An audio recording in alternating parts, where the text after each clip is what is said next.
I'm Stephen John Drew from the official GonnaGeek.com show, a weekly geek news podcast that is a part of the Gonna Geek Network, just like the show you're checking out now. Shows on the network are individually owned, and opinions expressed may not reflect others.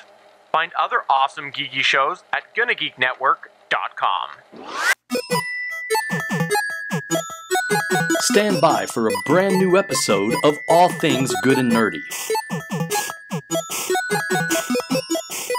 Good morning, everyone, and welcome to episode 511 of the All Things Good and Nerdy podcast. This is recorded live on December 11th, 2022. Hey, there's some 11 synergy there. That's pretty great. I am Chris. Joining me, as per usual, I have the typical band of misfits. We'll start first with Mr. Willie D. Nelson. Hey, that's me. That is you. Let's go. How are you this morning, Willie? High five. Could be better, but still doing all right. That's fair. That's fair. And then we are also joined by the one, the only, Mr. Anthony Bachman. All Frosty Man high fives in the Frosty Man costume from DVD. I do like that. Have you seen that, Willie? If you high five in a Frosty Man, you get a snowflake. No, I've been busy with other games. I think I missed. Not that I don't like that game. It's just I've been busy with other games taking up my attention. So if you're watching on video right now, you probably see that I missed the memo to wear a red or an orange shirt today. Yeah, you did. So next time, please include me in the memo. I mean, I could take it off. No, nobody wants that. No, nobody wants that. No. Okay. No. Chris is down there complaining like a little. I wasn't complaining. I just want to be included in these things going forward. We always were red on 11s. Duh. We can coordinate appropriately. I wouldn't have worn my CM Punk t-shirt had I known. Stop trying to make fetch a thing, Bachman. I do what I want. Whatever. I do what I want. Chris doesn't get the reference. Chris doesn't get the reference. Fetch is from Mean Girls. I got the reference. There you go. You got the reference. I got the reference. You can't just ask someone if they're black, Chris. Hey, I got that reference. Yeah. Hey, I got that reference. My fingers are not firmly on the pulse of pop culture, but they're close. Going around and banging. I didn't finish the statement because I'm not that out of touch. I'm slightly out of touch, though, because I don't understand some of these things. I don't understand some of these social media things. I'm out of mind. Like, I still don't get TikTok. I mean, aside from the fact it's Chinese spyware, I don't get TikTok. Oh, yeah, I get TikTok. I just don't fucking use it. Yeah, I guess that's the better way of putting it. Is like TikTok is just Vine. I don't understand the appeal. It's Vine and Instagram Reels. Yeah. Okay, no one gives a shit about Instagram Reels, even when it came out. Instagram does, because they've kind of put all their emphasis no longer on pictures, but on video content. All right, like, anyone that matters doesn't care about Instagram Reels. Willie says I don't matter. Cool. Did you ever care about Instagram Reels? Willie says Peter Scretta of Ordinary Adventures doesn't matter, since he was talking about it the other day. Rude. I have no idea who that is, so yes, I don't give a shit about them. Wow. It's mostly because I don't know who it is. Maybe if I found out. Didn't he also found Slash Film? Yeah, he's Mr. Slash Film. Yeah. All those videos that I retweet, Ordinary Adventures, Willie, that's Willie doesn't follow. Willie doesn't read Twitter unless we supposed to be on literally Twitter at now? him. Yeah. Jesus Christ, you're asking a lot of me. If you want Willie to see something on Twitter, you have to at him, and then he might see it. Yeah. No, you actually are. Oh, no, I will Twitter. see it if you at me. Looking at your Twitter. If you listen, I get enough push notifications from Twitter that is ridiculous. Do you think I don't follow Fox News? But at least once a day, I get a thing that something Fox News posts. Yeah, it's Papa Elon's Twitter. That's how it works now. You get sent a bunch of shit you don't care about. There's other examples. Like, I don't follow this person. Why am I getting a push notification from them? I was listening to All Past the Everything. Who was it? I think it was. I can't think of the comedian that was on there. But he's like, not only do I not follow the motherfucker, I haven't blocked. I haven't blocked in every conceivable way possible on Twitter, and I still open up Twitter and see tweets from him. Yeah, it's fucking awful what he's doing with that thing. And yeah, I just there's no reasonable replacement yet. Mastodon's not it. Post isn't it. Hive isn't it, considering they did a terrible job of storing PII. Why do you need social media? To promote our podcast and share like-minded opinions with others. Chris, I wasn't asking you. I was asking this guy who's looking for a different means of doing it. Why do you need one? Because I need to know what Dan Slott and Ryan Otley are doing at all times. That's fair. I like following creators. Someone needs a restraining order, I think. Yeah, I mean, honestly, I got Dan Slott. He's a tiny little guy too. I could pick him up and just carry him away. What it comes down, Don't say that live on air. what it comes down to for the social media stuff is it's not necessarily me needing to say things to people is why I enjoy it. It's more I enjoy reading takes or successes of people that I follow. Like some folks in professional wrestling spheres, I enjoy seeing their successes. I enjoy seeing them be like, hey, I'm going to be at this convention or I'm doing this kind of stuff, and be like, ooh, shit, I might be able to make it to that convention, stuff like that. I mean, Dan Slott's written over, I want to say he broke the 300 issue. I think he's done over 300 issues of Spider-Man. The guy's written more Spider-Man than anybody in the world. He is my favorite Spider-Man writer above Stan Lee, which, like, Stan created the character. It's hard to beat that. But Dan Slott, I think, has told the best Spider-Man stories. The dude has done amazing things with that character. I've had conversations with him about Spider-Man on Twitter. Like, I couldn't have done that without social media. I've never been to a New York con. I don't go to the cons he goes to because he stays East Coast. And then with guys like Ryan Otley and them, like, between Twitter and Instagram, I've seen more comic book or more convention sketches than I would ever be able to physically see in my life from going to the cons, because a lot of artists just tweet out, they finish a commission, they take a picture of it, and they give it to the person that paid for it, and they pop it up on their socials. Yeah, for that alone, that's one of the main reasons I like social media, is because I can see so much artwork that I would never get a chance to see in person. People go buy commissions from artists at cons, like the artist sees the commission and then the person takes it home and puts it on their wall. And a lot of times if those people don't put it on social media, no one would ever see that commission. And there's some great and weird commission artwork out there. Yeah, there are. That you would not get to see without stuff like Instagram and Twitter. Yeah, there's a guy out there at a con, not going to name any names, because some artists told me they didn't want to do a commission sketch for him. But this guy's whole sketchbook, I have one that's all New Warriors. So you can draw any New Warriors character in it. That's my only requirement. It's a sketchbook full of New Warriors commissions. This guy had a sketchbook that he was taking to cons to get people to draw Wonder Woman on the toilet. And he didn't care like what art style or what was in the image, as long as it was Wonder Woman on a toilet. There's some weird shit out there, man. Probably would approve. There's some cool stuff out there that like you can get custom. Like my wife got one done custom years ago. It's before she was actually my wife, but I love it. And she got the one with Wonder Woman on the toilet. Yeah, exactly. But no, it's actually it's Jean-Luc Picard in next gen uniform, and like he's buried to the waist up in tribbles, and like you see him trying to push himself off the floor to get out of the tribble pile, and it's just hilarious to me. It's slightly cartoony the way it was done, but it's perfect and it's hilarious. And every time I look at it, I smile and I go, there's not a lot of people that ask for something weird like that, so I like seeing weird stuff like that. And I also like going to these artists and be like, I love your style. I want you to draw something that sounds interesting to you, though. Don't let me tell you what I want. Draw something that nobody would ask you for that you think would be fun to do. And I've gotten few cool ones that way that were like, oh shit, this could be awesome. And then I come back later, I'm like, okay. And then I come back, I'm like, holy shit, this is awesome.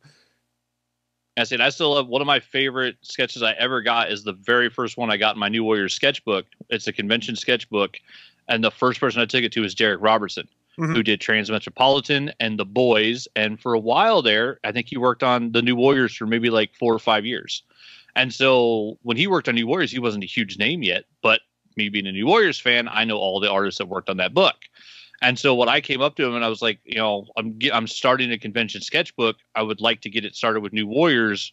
Do you want to draw a New Warrior? He's like, wait, you let me draw a New Warrior? Like, he was excited because of all the years they were working on like the 3rd issue of Happy.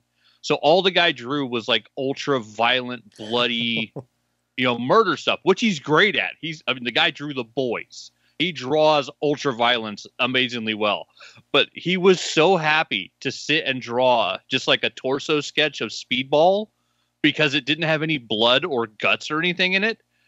Like, I saw his price list of what he was charging people. He charged me, I think, $40 for the convention sketch. He filled a page in a sketchbook that's like 12 inches by 18 inches. Like, it was not like a little torso. Like, it was freaking huge. And yeah, he worked on it for probably an hour. Yeah, it's like $40. It's like I looked at his convention list, like he should have been charging me like $120 for what he just drew, but he was so happy to do it, and like stuff like that is just it's fantastic. I love getting convention sketches. This is not us telling you how to scam an artist to get more than you've paid for. This is us being like, hey, you can get really cool stuff if you're like, hey, just give me something that's outside the norm of what you've been doing. It's not a scam. No, it's not a scam. Here's the difference. Artists have those lists so that they know what to charge, and that people have expectations when you come up to their desk. But if you take someone like Scotty Young, who draws the Marvel babies, and you ask him very specifically for a Marvel baby, he's got a set price, what he's going to charge you. If you ask him to draw the main character from, I can't remember what it's called, like Fuck It Fantasyland or whatever, the fantasy character he did, if you ask him to draw that character, and she can be telling someone to go mother fluff themselves, like he might have a little more fun with that because that's his character. If you ask someone to draw something and they're more excited about it, you're going to get more bang for your buck. That's just the way it works in artwork. If you ask someone to draw something, they need that convention sketch money, they're going to draw what you request. But if they don't want to draw what you request, you're not going to get the best of that artist's work in that sketchbook. Yeah, it's so weird to me. There's a whole book out there of Wonder Woman on the toilet. It's so strange. It's weird, but it's also strangely funny at the same time. I mean, it's not my taste at all for what I would want. Yeah. But can you imagine just the reaction from some artists when you're like, hey, this is what I want?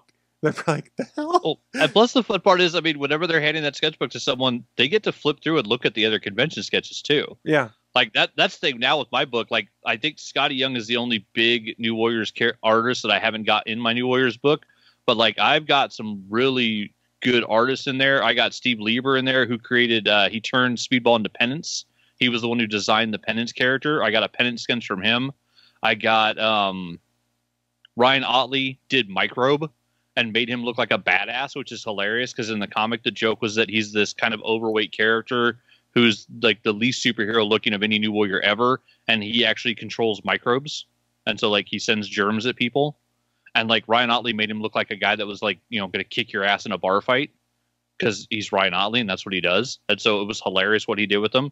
And then, I've got Derek Robertson in there. I've got a bunch of them from Joel Jones who worked on Ultimate Spider-Man. Like that con book is awesome. Because when you hand it to an artist, one of the first things they do is like, can I look through it? And when they see what other artists have done, it's so much fun to like see the reaction you get. Sometimes they're like, oh shit, you got this artist to draw this character? Badass. I mean, Ryan Copeland. Wait, is it Ryan? I follow too many people. The guy that's working on Full Tilt, who I retweeted his stuff all the time. He doesn't do superhero stuff hardly ever. He did Kill All Monsters, giant monsters and giant robots fighting. He's working on his book that's coming out next year, Full Tilt. Jason Copeland, and I got him to draw a Speedball, and so I have one of the very few he doesn't do superheroes. And so I got a guy who doesn't draw superheroes to draw a superhero. And so it's kind of cool to see his take on it because it's not something he normally does. Ow, I need to get back to conventions. That's the whole point. So I'm cautiously optimistic. There's a local convention here that's literally like 30 minutes up the road from my house. And I couldn't make it this last weekend when they had their one-day event. It's a toy and comic show. And I was really bummed, but I was on their Facebook page like, hey, tweet us your dream list of people that you want to have here. And I wrote Danhausen. And all the convention guy responded back to me was a winky face emoji. I was like, shit, Danhausen might be coming. I'm so excited. Danhausen. Oh, it's sad. We've had a couple of little ones try to pop up here in Boise, and there's just not enough people here. And so it's kind of sad because they've had like 3 different companies try to do comic book conventions, and they've all been 99% media conventions with like 2 comic artists. Yeah. And then we have an anime con here that does pretty well, but it's very small. Well, this one's predominantly a toy show, but they also dabble in having some VIP guests and things like that. So there's some comic stuff from what they showed, but it was mostly like a toy show, which I'm not really in the secondary market for most toys. I enjoy the hunt, but it would be for like $10 to get in. I was like, man, I would love to go up there and just look through and see what all is there. And I mean, hell, if Danhausen's going to be there, I got a stack of stuff I want to take and be like, Danhausen, I need you to sign these for me so I can put them back on my wall. Danhausen, I need you to sign a jar of teeth. Right. I don't know. I'm a big fan of Danhausen, so I'm hoping that he No does shit. actually end up coming to this. Sorry, what, Willie? No shit. You would enjoy Danhausen if you watched his content, I bet. I don't watch wrestling. You don't have to watch wrestling to be a Danhausen fan. Yeah. Doubt. Press an X. That's fair. He's a funny dude. He's very nice, and he's very evil. Very nice and very evil. Very What- evil. Does it change when he comes out in the ultra evil Danhausen like we saw at Full He has different Gear? music. Yeah, but is it like very evil, somewhat nice? Don't even think it does the very nice, very evil stuff. Okay. He just stabs people in the head with spikes. That shit was awesome. Like the fact, just the whole concept of pouring a jar of teeth into someone's mouth is the weirdest fucking thing outside of Orange Cassidy. Like, Look, it's just the strangest The concept. logic makes sense because there are teeth in the human body. You're not adding a foreign object that could get you disqualified to someone's face, to someone's body. You're That's just true, putting it's more not a teeth in foreign there object. and punching them. But I just want to move that forward and have a wrestler come out and actually beat people to death with a femur. Well, I mean, I mean, with that logic, it's just a piece of another human. It's not a foreign object. It's not metal. It's not plastic. It is foreign to their body. Well, so is the teeth that Danhausen is using, but apparently Exactly it works my in wrestling point. rules. You're both wrong. I'm not a referee in any professional wrestling promotion. I am. What promotion do you referee for, Willie? Prove it. It's What's- called Prove It Wrestling. I've never heard of that No, promotion. you prove I'm not. The burden of proof is on you, sir. Yeah. Burden not here of to- negligence is on you. We're not here to prove a negative. You have to prove a positive. I'm proving you're wrong. But you're not. You're just using an elaborate word Mhm. salad to not answer the question. All right, fine. If you really want me to do it, all right. Are those teeth their own teeth? They could be. I don't know. But are they? Maybe. That But is it. are they? Nobody Maybe. knows. You I don't know. the answer. I don't know where he gets his teeth from. You think Dan- he went to their mother and got their children's teeth that fell out? All of them. Danhausen might be the type of person to chase someone around and get all their teeth as they're growing up, just to then use them against them in I a mean, fight. it's heavily implied he gets Actually, the teeth from Dr. Britt Baker, DMD, but who knows? Okay, I have a real question here. A real question here. Do parents just throw away the children's teeth that fall out? Do they just throw them away? Like, I what mean, happens they to might these? keep some, but Yeah. Have you ever thought about that? Like, all these teeth, where are they going? We have 8 billion people on this planet now. Where'd those teeth go? I mean, they'll eventually degrade. Yeah, I mean it's bone. Basically, yeah. There's a bunch of teeth in all of the landfills of America. Yeah. Oh, there's a weird concept, like just somewhere, like just a patch of land that's just full of teeth. Well, I mean, Mhm. if you ever imagine have, walking on those. they could I'm dissolve them walking on too. molars. Supposedly you could- Whoa. Supposedly, you could leave a baby tooth in Coca-Cola for 24 hours and it basically dissolves. Oh, I'm glad we have those great Coke fields where we can just drop these teeth just to disintegrate to nothing. I mean, it's pretty acidic, most sodas and stuff. Like, I mean, are you aware of the fact that this is Are something? they? Yeah, exactly. For those on audio, Willie's drinking his Mountain Dew right now. He's our Dew aficionado. But what I was I'm a told do by not. our DARE officer in 3rd grade, those of you that are older will know what that is. Young kids will not. But this was when we had our drug resistance whatever officer that would come and teach us about how to say no to drugs in elementary school. It didn't work, they found out, but whatever. He That's made a telling, point of Chris. saying, you know how they clean up a lot of crime scenes? And we went, no. He goes, we keep a 12-pack of Coke in the back and we pour that on the bloodstains and stuff when we're done because it's corrosive enough and stuff like that that it basically cleans it up. This is more like for things in the streets, for accidents and things like that. Not what There- you would do in a house, obviously, but There's better ways of doing that. Oh, I'm sure. Oh my god, than Coke. Willie, bear in mind, I was in 4th grade at the time, so we're talking. Yeah, I was too. 30 plus for years ago. Dare as well. Let's look at the numbers. How many people didn't do drugs who did Dare? Oh wait, it's the opposite way. Fuck. I don't think it really made That's a Reagan's difference. America, everybody. I don't think it really made a difference one way or another if someone wanted to do drugs. The DARE classes. It might have for the couple years around when you did that, but when you got older, I doubt there was someone who was 17, 18, like, oh my God, Officer X told me this in Dare. I shouldn't smoke weed. I really doubt that was the case. Just a personal. Not even it's highly one unlikely. marijuana. There's maybe 10 kids out there that didn't actually try drugs at a party because of a Dare program. I mean, I'd say let's be 10. honest. And it was also some of the stuff they tried to tell you was dead wrong. I mean, it's if you smoke weed once, you'll get addicted. You don't want to smoke the marijuanas. And I was like, I don't think that's how that works. I mean, they said the same thing about alcohol. Like, your first drink, that basically sets you on the slippery slope to getting addicted. I'm like, but I know closer to true than what they said about weed. Yeah, I was like, first alcoholic drink was Smirnoff Ice. Yeah. Did you get iced? Is that why it happened, or did you pick? No, I was a fucking dipshit kid. Did you ever participate in icing people? No, because it's stupid as fuck. No, it's fun. Tailgating and icing people is fun. I'm not gonna make someone drink something they don't want to. I don't go around forcing things upon people. I did with Smirnoff Ices. Because I'm not going to be forced to do shit. You had to say you were going to play the game. That's how it worked. If you didn't play the game, you didn't get iced. That's how we played it, at least. Or you could just drink and have fun without fucking over your friends. We were drinking and having fun. It was tailgating. This is I said without fucking over your friends. It was only people. Willie's forgetting what it's like to be in your 20s. Hold on. This was people that said they wanted to play 20s. That's funny. This was people that said they wanted to play the game.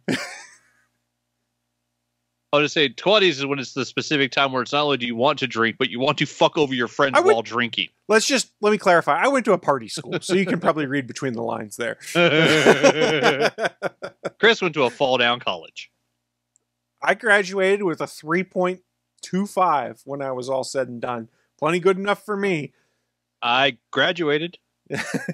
Look, it may pay to get A's, but C's get degrees, my friends. I know my alphabet. Nope. And look, here's the life lesson I learned for any youngins that might be watching our show, which I doubt there are. You can work your ass off in college, get a bunch of A's, B's, things like that.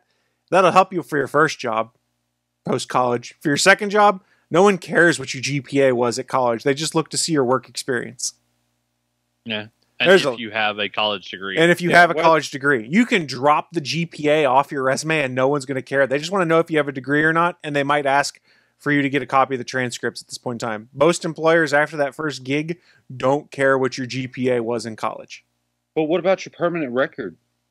Which one? My college permanent record? What do you think we were talking about earlier at the start of the episode? Social media. That's the permanent record. No, it's not, because I run Tweet Delete that deletes all my tweets over 3 months of age every day. All right, Bachman, we also know with the Internet Archive.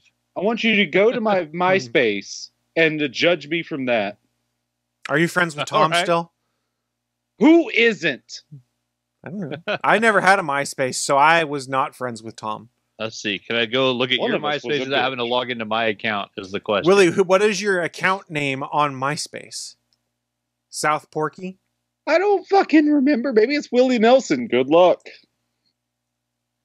Oh, I'm going to look for it right now. I really have no idea. I know I've seen it. I've Googled it, and you can find it. The actual Willie Nelson came up. That didn't. I know. So I want to take this moment right now to nominate my Orthodox rabbi, Bill Clinton.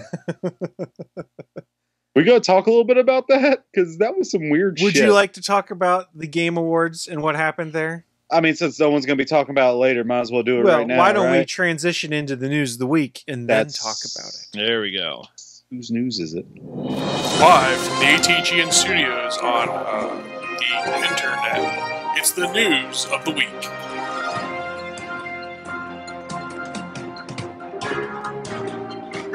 Welcome to the news of the week.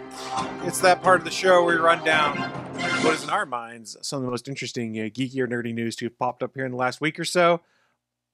And then sometimes we make people pull double duty because Willie's going to talk about two things now. First of which, a joke from the Game Awards because I don't know enough about it because I only casually watched it. So Willie, the floor. I just have to say, when you look for South Porky on MySpace, you get South Park Mexican. That's the closest musical artist that it finds. I'm intrigued, actually. I'm not a musical artist on MySpace. I never. Whatever. I'm surprised that MySpace is still up. But whatever. Well, they turned it into a music kind of thing for musicians for most of them. Doesn't My Justin page is Timberlake still there, own part which of is it? weird. Yeah, he bought it. I can't remember if he owned all of it or part of it, but Timberlake has a share in it. I think he owns controlling interest in it. But Willie, if you're coming to me for video game award news, I mean, I have a little bit of notes. you just wanted to talk about the gag at the Video Game Awards. That's really I why didn't I'm even throwing write it that part down. I thought it was funny, but I'm never going to forget it. Well, Willie, tell us all about it. What happened? Well, first of all, do you know who opened the ceremony? Willie Nelson. Al Pacino. Like Al Pacino or like Al Pacino Pacino. booty sweat Al Pacino? Not Al Pacino, I see what you but did. Al Pacino. All right. Okay. Yeah, he did a great job at it. I'm not gonna lie. Like he was. You remember when Joel McHale hosted the Video Game Awards? If you're about to talk shit about Joel McHale, Oh no, I'm not talking shit about him. He just shouldn't have done. He shouldn't have been a host because he just doesn't care. But I mean, you don't have to care. It's just. It seemed like he was snubbing his nose at all these fucking video game nerds this entire time he was doing it. It seemed like that. well, that's just kind of Joel McHale shtick. Yeah. He, like, if you ever watched like The Soup or his Netflix show and things like that, it was always he's kind got of stick up his ass. casually poking fun at the people that were watching it too. Yeah, but I mean, Al Pacino was great. Like he had some fun. He flubbed up a little bit, but I mean, he had the charisma just to keep on going. The first award right after that, I think Al Pacino presented it, was the best performance, and Christopher Judge of Stargate SG-1 fame, and of course playing Kratos and got the God of War Indeed. 2018 and Ragnarok. Indeed. I was gonna say the voice I've been listening to a lot this week. So what? I said indeed. Oh, It was. his outfit. Holy shit. He's super jacked too. Like, he's been jacked since his Stargate days, but I think he got even more jacked since the show went off the air. No offense, Christopher Judge, but holy shit, what is going on in your head at all times? I want to know, because his speech ran. It went on and on and on. They played him out for a good, minute, and he was still going. So this is not me being critical, but I think he's just one of those odd dudes, for lack of a better term. Yeah. And I don't mean that in a derogatory way, because I think odd dudes are entertaining as hell. Especially when it's odd in a way that doesn't harm anyone. He's just a quirky, odd dude by all accounts. Yeah, did you see his outfit? It was out there. That It suit reminded is me- awesome. Yeah, it reminded me of Mr. Glass in Glass. At the very end, he had that padded suit. Yeah. But it was gold instead of purple.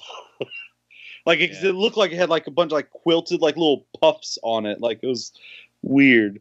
And just I think his shirt said equality, but it kind of covered it up a little bit so you couldn't quite fully tell. But yeah, he also had he was sitting next to I cannot remember his name. Sunjin or something like that. I don't know the kid's name and I hate it. Oh, I'm so sorry I didn't look that up. But then my next note is apparently the next presenter. She had some sparkly pajamas. That's all I remember. That's all I wrote down. I don't know who it was. She just had some sparkly pajamas. That's what she came out to present the next award or present something. That's fair. Stray won Best Indie Debut Game. Good for them, too. It. Yeah. There was a trailer for Death Stranding 2. And my note here is I need to either play it or watch a video on what the fuck the game is about, because to this day I still don't know. Death Stranding was weird. I know there's a bunch of oil monsters that are invisible, but everything I've seen of the game is that you're just delivering shit. So what the fuck are these monsters? What the fuck is this military attacking? You're just delivering packages. So what is this game? I still need to play. I can play it now. I just haven't took the time to do so yet. And that story, and Conan O'Brien's in it. I know that. Yeah, I think that was to try and get coverage via Clueless Gamer. They showed off another trailer for Tekken 8, and I fucking love the subtitle of it. It's Tekken 8, Fist Meet Fate. Fist Meet Fate. I love that. It's kind of funny. And they had a guest. They had a special guest at the awards too. And it was my favorite part. Animal from the Muppets. Oh, okay. He was there. He was sitting in the crowd. Oh, and he even got up to the little secondary stage up behind the crowd a little bit. He got up to with Jeff Keighley there, and was just like having a good conversation with him. That was good. And I'm going to skip one. I'm going to come back to it. Apparently, and Idris Elba is coming to Cyberpunk. I saw that. I finally watched the trailer for that. I was like, holy shit, that's Idris Elba. And then after that, I had to look this up. Crime Boss Rock K City. I looked this up because I was like, I wrote down because I want to know who's in it. There's a bunch of people in it because Michael Madsen came up to introduce this game with two other guys. And I gotta look out who's all in this damn game because Michael Madsen. I just remember they kept showing more and more people. I was like, what? Did this really just fail me? All right. Oh my God. Google. Why are you doing this to me, Google? Because it hates you. Kim Basinger is in it. Danny Trejo's in it. Chuck Norris is in it. I do like Danny Trejo. Holy moly. Yeah, come on, Google. Just give me the names of the list of people in it. That's all I'm asking. And Google. Willie is probably triggering all of your smart assistants. That's everyone what he's out trying there. to do. I'm being very. I just want to know the cast. I just want to know the cast list because there's so many weird people. Like, why are there so many people in here? I don't even know what game you're talking about. I could probably go score. It's Crime Boss Rockay City. That's Rockay. Rockay.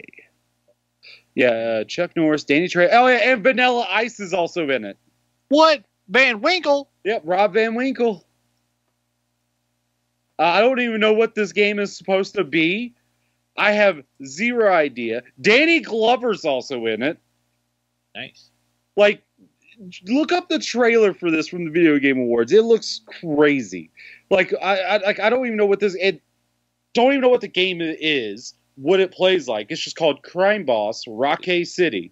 And it has so many people action FPS that takes players with becoming leaders of a criminal underworld in a fictional version of 90s Florida.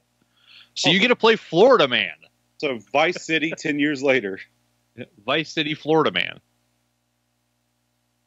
Florida Man feeds meth to crocodile. 2 neighbors killed. Hey, careful. That's a real headline. I know, Florida Man. Well, I mean, you know the reason why we get all these weird stories from Florida, right? There's a reason for it. I can't remember the exact. It's the penis of America. There's something about like the press has more access to something. I can't remember exactly, but the press has more access to something, and so that's why you hear more weird stories from Florida. Not because more weird things happen there, just because the press has more access to tell you these weird-ass stories. It's something like that. I can't remember exactly what. I heard it a long time ago. It definitely seems like more weird-ass shit happens in Florida than anywhere else. Because, man, there's always a story of something weird coming out of Florida. Fuck, I mean, come on. I mean, we can ask Chris. The meth capital of the world, West Virginia. I'm sure there's a lot more weird stuff that happens there in Florida, right? More meth, more problems, right? All these meth cities. We have a little meth town called Garden City here outside. Everyone has a meth town. Yeah, but I mean, it's not. Oh, it looks interesting though. It's a hell of a cast. You're not kidding. Yeah, it is a hell of a cast. But I am interested. Yeah, Idris Elba put up the photos of him like in the motion capture. So Cyberpunk got Keanu Reeves and Idris Elba. So like, oh, we're just gonna make a game with like the 2 coolest guys on the planet. Like, they're not making bad decisions over there when it comes to who they're putting in their games for sure. Oh, we're back to Cyberpunk. Yeah, I mean, yeah, that was surprising. Yeah. If you're gonna add in a character, it's like, oh, we're gonna throw in the other like most interesting man in the world, Idris Elba, who's like out there being a DJ and learning how to box for real in between playing like the coolest characters like ever on film and TV. Today's the 11th. This Crime Box Rockaway City reveal looks weird. It does. It looks very strange. But all these people they got for it. Oh my God! When Michael Madsen was on stage, oh, it was so rough. It was so rough, but I loved it anyway. Yeah. Like, it's not his fault. It's just like, what do I care about these video game shit? I know I'm in them, but who cares? Paycheck. Yeah. I'm Michael Madsen. Work is work, man. Work is work. Stuck in the middle with you. The one I was excited for was the new trailer they put out for the Suicide Squad Killed the Justice League. Oh, the one with Batman in it. Yep. Apparently what's going to be the last appearance of Kevin Conroy as the Batman. I did see that, yeah. And the fact that they put out a video for him where he does the I am vengeance, I am the night. And they just put out a video that said, thanks, Kevin. Like, that was so cool. As soon as I started playing, I was like, wait, is that Kevin Conroy? And all of a sudden it kept like, oh. It's like, of course it is. Yep. The real Batman. Yeah. I mean, are you trying to say other people can't be the real Batman? Everybody else is just a somewhat of an imitation. They're not quite the Batman that he was. Michael Keaton. Even Michael Keaton. Even Adam West. No, you can't talk shit about Adam West because he's dead. Even Val Kilmer? Oh, come on. Val Kilmer was never Batman. He was Bruce Wayne in a movie. Clooney? George Clooney was never Batman or Bruce Wayne. He was just George Clooney in a movie. What's his name? Diedrich Bader? Diedrich, I like. Yeah, I like him too. I've always liked him all the way back in the fucking Drew Carey show. The one that always got me is I always thought it was weird because him and Ryan Stiles in like the Tim Burton-esque dark and gritty Batman Returns, like Michael Keaton is never actually Bruce Wayne. Even when he's out of costume, he's still playing Batman. And I think that's the only thing I didn't like about it. Because, like, Bruce Wayne's supposed to be a front. He's a facade. He's the millionaire playboy that's out having fun so that nobody thinks this could be the guy actually fighting criminals at night. But even in Bruce Wayne mode in those movies, Michael Keaton was brooding and dark and, like, sitting behind his computer just... Like, at no point in any of those two films does he have any fun. At no point is he ever Bruce Wayne pretending to enjoy life to, like, throw people off the track. But to be fair, if there was a real Batman, would they be out having fun, even looking like it? Well, that's what I like, because that's what they did with Val Kilmer's Bruce Wayne. Val Kilmer's Bruce Wayne was out, like, dating hot chicks, out at the carnival, at the circus, like, having fun. Like, I liked what they did with when he played Bruce Wayne. That is, like, what I think of in the comics and stuff, of Bruce Wayne, like, going out on the town, being an idiot and having fun and spending money to make people think that he's just an idiot who spends money. I don't think his Batman was great. But then, yeah, I don't think Clooney did either. I think Christian Bale was really the first actor that kind of nailed down both, where he had the stupid scenes in the hotel where he's sitting in the lobster tank and, he's dating supermodels and being an idiot. And then also dark and brooding when he's Batman. But, like, they actually got a little bit of both up until, you can't get rid of a bomb. I mean, to be fair, like, he was only, like, talking about Christian Bale, he was only, like, Bruce Wayne in the movies for, like, very little bit. Like, that whole scene when the Batman begins is like, yeah, he gets those two ladies and they hang out for, like, 10 minutes and he's like, peace. But I'm saying it was something where they never let Michael Keaton have a scene like that where he's, other than kind of talking shit to Knox about the suit, he's like, well, it's Japanese. How do you know? Because I bought it in Japan. Like, that's, like, the only kind of, like, snarky fun that Michael Keaton's Bruce Wayne got to do in basically 2 films, which, I don't know. I always thought they could have done, a little bit more, with making him, just to where, the Bruce Wayne that's the facade, that's fake, that's not who he is on the inside, because we know Bruce Wayne is the mask. Batman is who he actually is. And so that's why, he's all right, Bachman, someone with mental issues. Pull it back down to Suicide Squad. Jesus. I still don't know how this game plays. Is there gameplay footage out? I don't know. I still have to see it. I haven't seen any gameplay. It's all video. Because, it all just seems to be cutscenes is all they've released so far. Yeah, I'm curious. I mean, it looks like the humor's there. It looks like it's going to be funny, but I just want to see gameplay at this point in time. Yeah. Which, I mean, it's a hell of a cool concept. The idea of playing as the Suicide Squad and trying to take out each of the members of the Justice League one at a time. Like, it's a cool concept for a video game. And if it's done well, it could be really fun. And I guess, since we mentioned it, I guess we should talk about it. The at the very end of the award show was the very last presentation was Game of the Year. From Software won it with Elden Ring. And when they all came up, there was a strange kid up on stage too. People just assumed he was with them. And after the acceptance speech was done, and they were about to walk away, the kid came up to the mic and he said the words, "I'd like to nominate my Orthodox rabbi, Bill Clinton." And then apparently promptly got arrested right after that. But so he didn't like rush the stage. He just he was up there the entire time of that acceptance speech. He walked up with the people. Okay, so he walked up with them, acted like he was part of the group, and then walked up to the mic after they basically got played off the stage. Yeah, he was standing right behind. Like, I remember the person I was watching. They were like, "So weird. Who's that weird kid in the background?" I was like, "I don't know. I'm guessing just someone with him. I don't fucking know." Oh, that's even weirder than what I heard. Yeah, because I thought someone was saying like a kid rushed the stage. Oh no. He just walked up with a bunch of people that are accepting an award. So yeah, he just stepped forward after the acceptance speech and just said that weird thing. Like, if you're gonna do some dumb shit like that, at least make it worth it. Not for your Orthodox rabbi Bill Clinton that just makes no sense, that no one understands. Like, you're a dumb kid making a dumb joke. Like, just don't do that. Just don't be. If you're gonna do it, have a better joke. Just have a better goddamn joke. That's all I'm saying. No doubt, should have been my Orthodox rabbi George Clinton. Bring the funk. At least that would. You know what? That would actually make more sense. Exactly. I could see George Clinton being a licensed rabbi. That's possible. I mean, that man is some funky. curly cues for him. I'd fucking love it. Hell yeah. I'm sure he's had like curly cues a time or two. Probably. That man's had every hairdo. He's crazy. Oh yeah, and I do want to bring it back to Christopher Judge.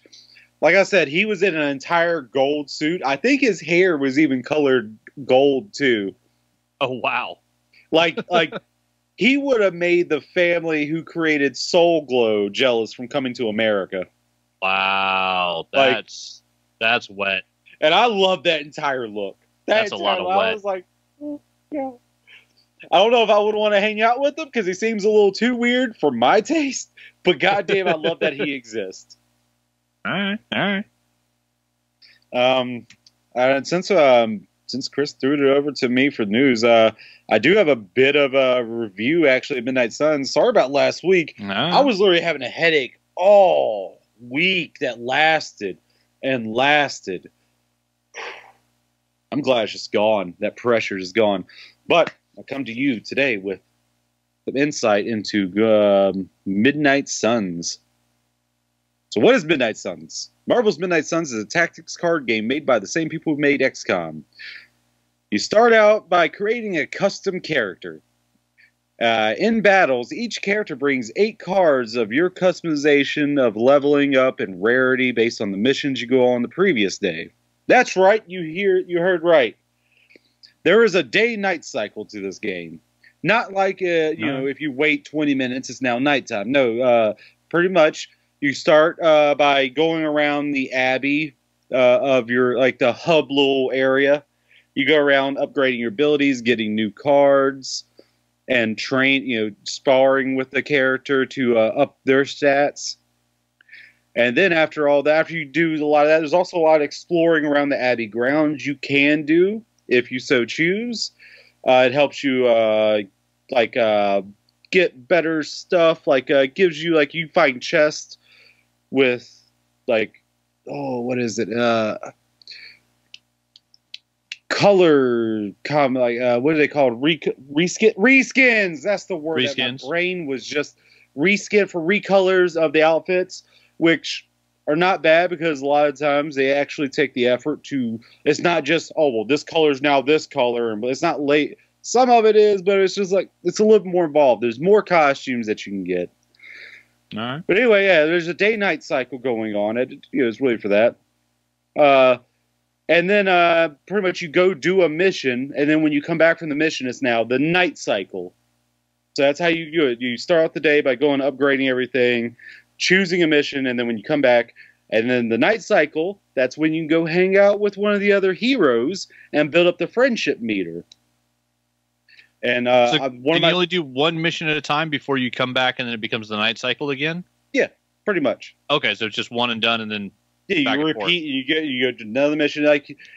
You can choose to do one of the story missions, or you can choose to do the like a little side mission that doesn't do anything, whatever. And I'm going to let you know right now, from what this game does, it's already better than the Avengers game because the side missions. Apparently, I just got to Act 2. I didn't even know there was acts in this game, and I just now I've been doing that many side missions. All right. Yeah. So when I was in Act 1 still and just doing a regular side mission, I do one round, and then I wait and I let the enemy team do their thing, and then during that time, here comes Venom out of nowhere joining the fight. I'm like, are you fucking kidding me? This is a side mission. It's the card I'm still trying to find in Snap. Still trying to find Venom. Yeah, so you gotta fuck. So supervillains can just show up in these little side missions. Avengers. Yeah, which is cool because it makes it to where it's not. It's like, oh, here's 6 unnamed thugs. Here's 4 unnamed thugs. Here's 2 Hydra. Yeah.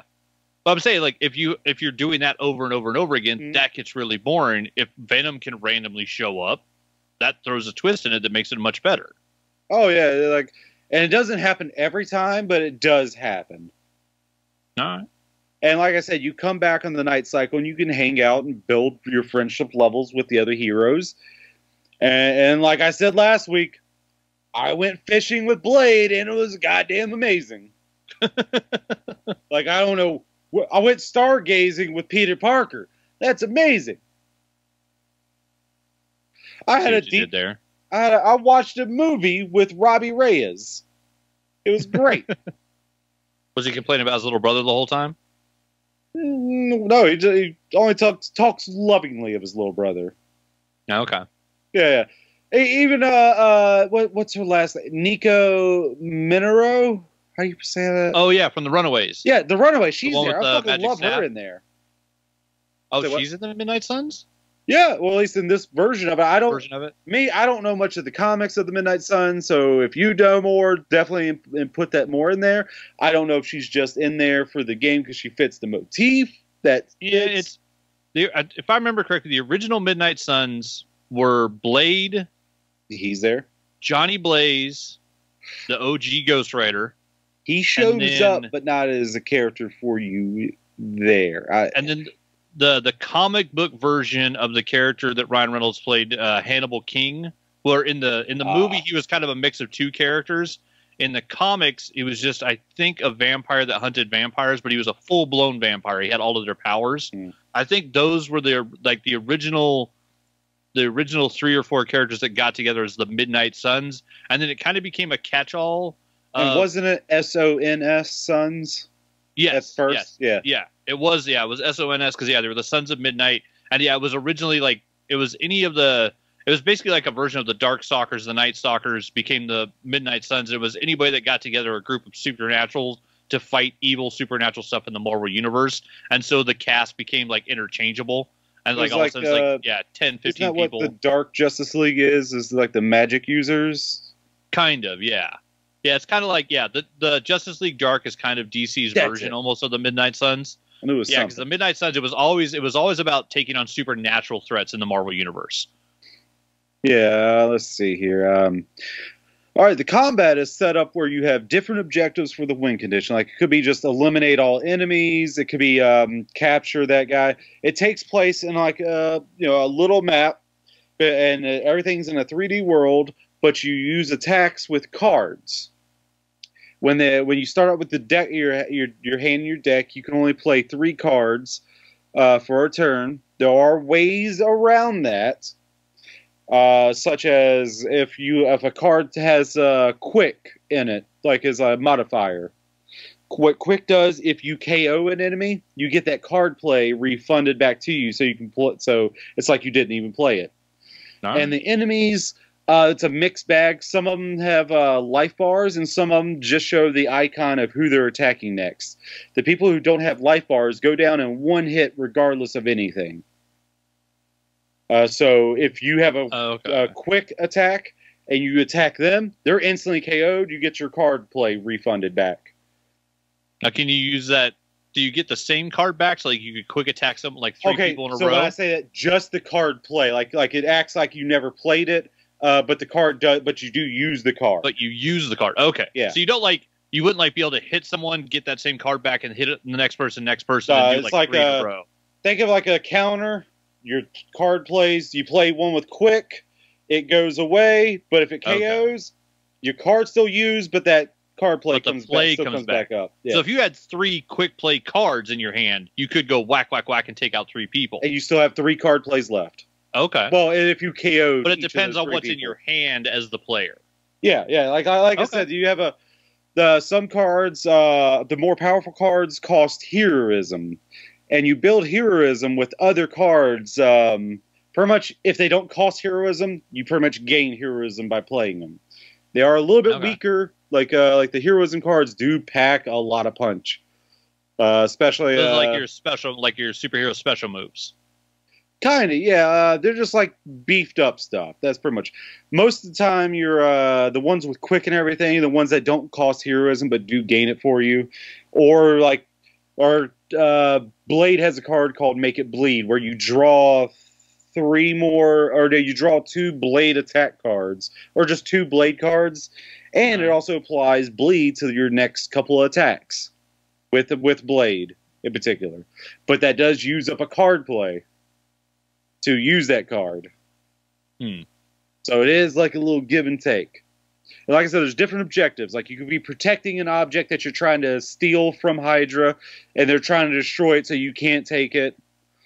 Or like there's these stuff in these cases that you have to kill the people who have the key card to, and then you have to use a card play to open the case. It's a little like card play is pretty useful. It's like I didn't understand this until I got into the game. Even seeing gameplay, I was like, I don't understand it until I'm actually playing it. So that's how I work. Yeah. So hopefully you guys are getting it from this. Or like sometimes you have to capture a unit that's trying to run away. It could have some valuable intel that you bring back and interrogate. Damage is done by the random cards you draw from your deck of all 3 heroes mixed together. It is possible to have a whole hand of just one hero's cards. It is possible. Doesn't happen a lot, but it does happen. So you could be playing with like Blade and Nico and your custom character most times. And your custom character, and then all the cards in your hand are Blade cards? Yeah, that can happen, which isn't necessarily a bad thing. So would that make it to where like Nico and Hunter couldn't do certain things? Where it would limit them, and so you'd have to be using Blade more, depending on the cards that you draw? Well, you do, after your turn, you do draw more cards afterwards. Okay. Yeah, so you draw new cards every turn. But, you can also do other things like you also have in a normal match without any other factors involved, because there are other things. You also have 2 redraws for a turn, so you can hold square over a card and it'll discard it and it'll redraw a card to replace it. I was saying, so you get a 2 mulligan. of those a turn. Some cards like Iron Man, who also kind of gives you extra redraws. Some of his cards say, redraw this card to add another thing, like to add damage or to add forceful knockback to it. And so if you redraw those, you discard it, but it comes right back. Those are very specific cards. Only Iron Man has those cards. That's like his whole motif is based on redraw. Blade is kind of life steal, kind of bleed damage. Yeah. Like when you build up their friendship levels, they also gain passives. Like Blade, the more friendship level, you have a better. He has a better random chance of applying bleed to an enemy he attacks. Iron Man, when you use a certain amount of cards, you get extra redraws for the turn. Like every hero has like a different thing like that. Yeah, so they make it worthwhile to up the friendship meter with each character because it gives you more abilities. Yeah, because like I said, every hero has a friendship meter that grows as you hang out during the night cycle, or talk to them, help them out. Like there's different ways of increasing that friendship thing. You also give them gifts. I remember I gave Robbie Reyes Ghost Rider #1, and he fucking loved it. Nice. It's not really a thing. It's like you can give a gift that doesn't add anything to the cinematic or anything. It's just, do they like it? Do they not like it? It gives you extra points towards your friendship meter. And like I said, when you increase their friendship meter, their passive gets stronger and stronger. I think with Blade, you start off like 10% chance to add bleed, and at full, I think it's like 50% chance to add bleed. All right. Some things a heck like of an that. increase, yeah. And the game, and I love this game. It is my favorite Marvel card-based game of this year. Snap is second. Damn. But in saying that, this game has problems and bugs. I can look past it. I'm not here to dictate whether you can or cannot look past them, but I had a lot of problems Monday when I was playing, and I haven't had the same problems again. But I'm still wary of them, because get bit once, shame. Yeah. But yeah. So I had a problem where I tried to recreate it with my buddy the next day on Tuesday, and it wouldn't let me do it again. So I was like, was that just a problem with? Should I just reset the whole fucking game? I guess I should have done that. Where I was soft locking my game, or I was doing something where I was hard crashing. There's also hero ops, was what they call it, where you can send out heroes to do like solo missions by themselves. They do it automatically while you go out to do your daily mission. Like you go out to do your mission, and when you come back the next day, they completed their mission, and you get the rewards for it. Yeah. It was possible for me to select nobody, and then also to have the mission go out. And then the next day when I came back, when I had no one selected for it, the game would try and get the reward, and it would just crash. Hard crash. Yeah. Well, I mean, yeah, that definitely seems like a UI glitch. If you can the collect, UI needs some help. Well, I mean, if you can click to start the mission without selecting a character to go, I mean, that's definitely that's a programming error. That happened a bunch of times. Mostly because the UI is so bad where I thought I was clicking to select a hero. Like, all right, let me click on this so I can go choose a hero. And it would just start it. I'm like, no! And it would I start thought the I was mission. there! Oh my god, I gotta restart it again. Yeah. And that's when I know I had to restart it. Yeah, that's I knew the UI if I just went to do the mission, I'd be wasted time. Let me just stop the game, restart it. And of course, there was even one time when it crashed on me when I was just trying to make a manual save. Oh no! It crashed on me. I was like, "You gotta be shit." Oh, that stinks.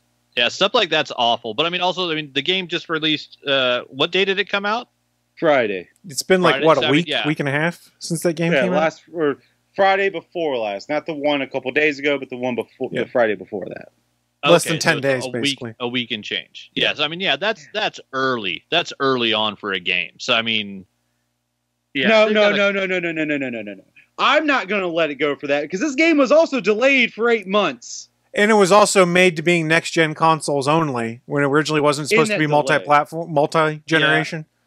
But as we learned from Anthem, during that 8 months, were they actually working on the game, or was it just delayed? How much time did they actually get without doing shit to it?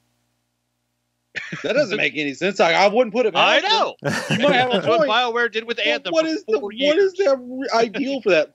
Let's just push it back 8 months for nothing. That's what I'm saying. Okay. During that time, were the programmers actually working on it, or was there a strike at their office? Who knows? I expected them to. Oh, I guess that's on me.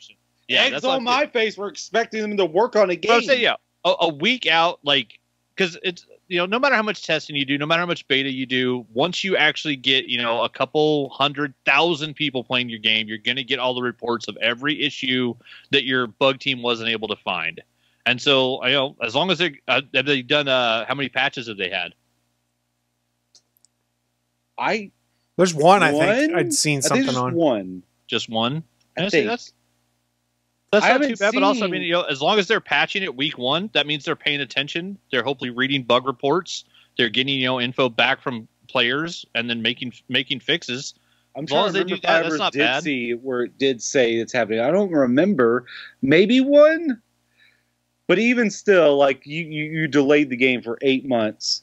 Yeah. Why? I mean, Like, oh There- yeah, and there like I shouldn't said, be I tried to delays after that, recreate that bug where I wasn't sending someone out by accident. I tried to recreate it, and it Good. wouldn't let me do it. So, and that there wasn't an update between that though. That was the weird thing. Well, sometimes it's just a weird set of events that goes on behind the scenes that causes it to happen. Like, not all bugs are easily recreatable. I literally had like an hour and a half wasted because I kept trying to get past that. Willie, I feel your And it pain. kept- I mean, I played Cyberpunk at launch, so I feel your pain. So did I. Cyberpunk is a much better experience now after having completed my most recent playthrough in preparation for the DLC when it comes out. It was very different, but it was also the problem was they'd patched out certain things I liked, which was I could pick up a pair of legendary mantis blades at one place I knew, and then they patched it out because it wasn't deemed to be very well balanced just to be able to pick up legendary mantis blades versus buying them. Stuff like that happens, which is And annoying now when I've they been patch things out. complimenting this game for a lot, and I get that, but So, I'm also going to say something bad about it. okay. Go ahead. Oh, I thought you I had was more going to to ask that. you a question when you were done with Oh, all that. Go ahead and ask a question because I can't remember what I was going Well, to say. my question was, my Oh, yeah, wife I has been asking me, what do I want for Christmas? Should I tell her I want Marvel's Midnight Suns for Christmas? I want to check. Do you like It is- deck building games? I do. I watched a little bit of gameplay of it online, so I was intrigued by it. So I mean, if it looks interesting to you, I'd say yeah. I think it's better than Marvel Stat myself because I went fishing with Blade. well, I mean, I think they're It's different. awesome. They're different types of games. Marvel Snap's more of a For sure. casual card deck building game. I played a video game with Captain Marvel. It was amazing. Did you go mushroom hunting with Iron Man yet? Mushroom hunting isn't really a thing that I know of in it yet. I thought it was. That damn review on Eurogamer is really screwing me. It might be. It I is, just haven't it seen is. it. I mean, you can walk around there is a thing where you can walk around the grounds. If whether or not you're mushroom hunting during that, I don't know. I don't think I've chosen that yet. So it might Oh. be something a little bit later on because I just got to Act 2. It I is didn't know doing there was fairly good on ads. Steam. It's sitting I've at been- 75% mostly positive out of 2,400 reviews. So Oh, it's an awesome game. it's doing well. And oh yeah, there's a little bit of controversy. I forgot all about this. I mentioned this to you guys yesterday. I think we were talking. Or was it the day before? It doesn't matter. On our Uh, Hangouts chat. Yeah, I know what you're talking about now, though. Yeah, apparently there was supposed to be at least one character that was supposed to be in the base game that got moved to DLC for the stupidest reason. And I seen the director say the word, so it's not like I'm just inferring. Deadpool was supposed to be in the base game, but Right. got moved to DLC because he said Marvel told them like you have to make him DLC because when Deadpool's in a game, when he shows up, it's just the Deadpool game. He sucks the air out of everything. And I'm sitting there like, no, he doesn't. Well, It's so- on your writers. So Your I sort of- writers cannot write him like that. I- It's possible. I agreed with you until you told me the fact that he's coming in DLC, and I was like, oh, cash grab then. No, you disagreed with me until No, I agreed then with you you. started agreeing with me. Sorry. Yeah. I agreed with you after I found out that he was supposed to be coming in DLC versus I thought the original way it was Yeah. described was they just didn't want to have him in the game because of that argument. I was like, okay, I can sort of see that. But then when you said, oh no, he's coming in the first DLC pack, I was like, oh, it's a cash grab then because they know people are like, Deadpool, I love Deadpool. I'm going to buy that. And it'll probably be aligned with some big trailer drop for Deadpool 3 or something Oh, like that. for sure. They've already had like the 4 DLC characters for like the season pass or whatever it is. Like the first DLC comes with 4 characters. And I believe off the top of my head is Storm, Morbius, Deadpool, and Venom. So when are those supposed to drop? Are they soon or? Okay, I was curious. And I guess my secondary question would be, do you know if there's a season pass you can buy for this that affect Yes. the okay. Technically, I got the $100 version of the game, which comes with it, and a bunch of the skins. Okay. So I think I have every skin in the game unlocked, except for your custom character, because you have to unlock all those, except for... No, you have to unlock all of them. Holy shit, yeah, you do have to unlock all of them. I've only unlocked 3, and there's a shit ton more. But all the other heroes, they come with 2 costumes already unlocked, and there's some cool looking costumes in there. I'm not gonna lie. Like Avengers, what the fuck's wrong with you? God, That Marvel's game Avengers is sucks so bad. Well, you saw that they're basically killing that game off, killing support for it. Like within the Good. next year, they said it would no longer be supported. God, they already messed up so bad on that game. Like, it could have been greatness. Could have been. Do they even have any more super villains that you can go fight besides fucking Taskmaster and Abomination even? I have no idea. Without doing the raids? Like, why you have the entire Avengers catalog and you only give us fucking those 2 people to fight other than raids? Oh, come on now. Just why? It makes no sense. There was so much wrong with that game. Evidently, there's. If you want a better Marvel Avenger game, go play the either one of Marvel's Ultimate Alliance That's games. what I was going to say. The Ultimate Alliance games. If you can find them, because I think they even you can buy them delisted digitally. Can you? I bought mine You have to buy digitally a at least. key to them, right? You can't just go buy them in the store, can you? I bought mine in the Xbox Marketplace about a year ago. Well, I don't know if they've been I don't know delisted. if you can still do that because they might be delisted. I don't know why. Maybe because because the license. Look Look, at this. you can't go buy the Deadpool game anymore because the license is already pulled. I have no idea. Look at this. It says So I'm there's- telling you. Okay, there's 4 DLC packs for Midnight Suns. It says as part of the season pass. Interesting. Evidently, if you go and buy the legendary or enhanced edition, if you go to GameStop, you'll get a free Funko Pop. So I know where Bachman's getting his. What? Oh, Yeah. shit. Yeah, You get I'll a free digitally- Iron Man Funko Fuck Pop. that Funko Pop. I don't know. I mean, a free Funko Pop, that might get me. For $100 game, Bachman. I mean, it's not a villain, but what can you I say? mean, I It's like a $100 Funko Pop, game if you get that. but I like a Funko Pop. I'm just saying. It's mean- $100 Funko Pop. How much does Yeah, the no, I season know pass that. cost by itself is the question, because this is another game that's $70 new. It's not $59.99 like we're used to. It's $69.99. So Oh, that's why I was going to badmouth it too. You already mentioned it earlier, Chris. It got delayed for 8 months, and and they also pulled the last gen support, so it's not on PS4 or Xbox One, whatever the fuck it is.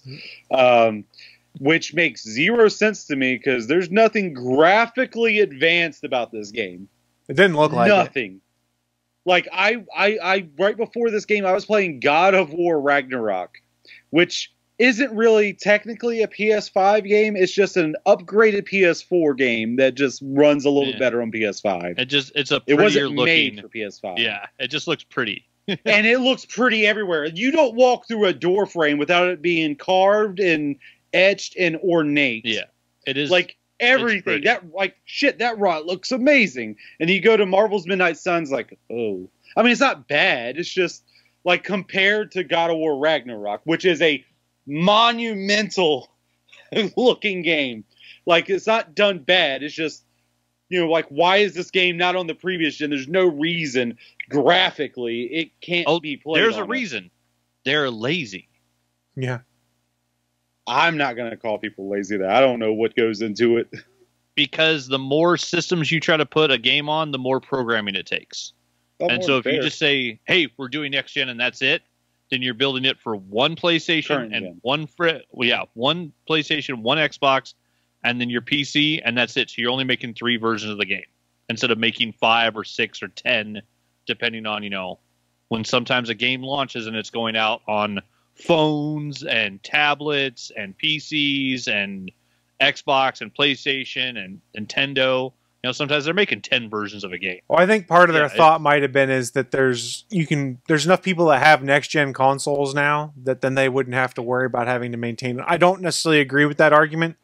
but who knows? I don't know. disagree because I don't think there's enough people that have it. Like I got lucky when I found my PS5.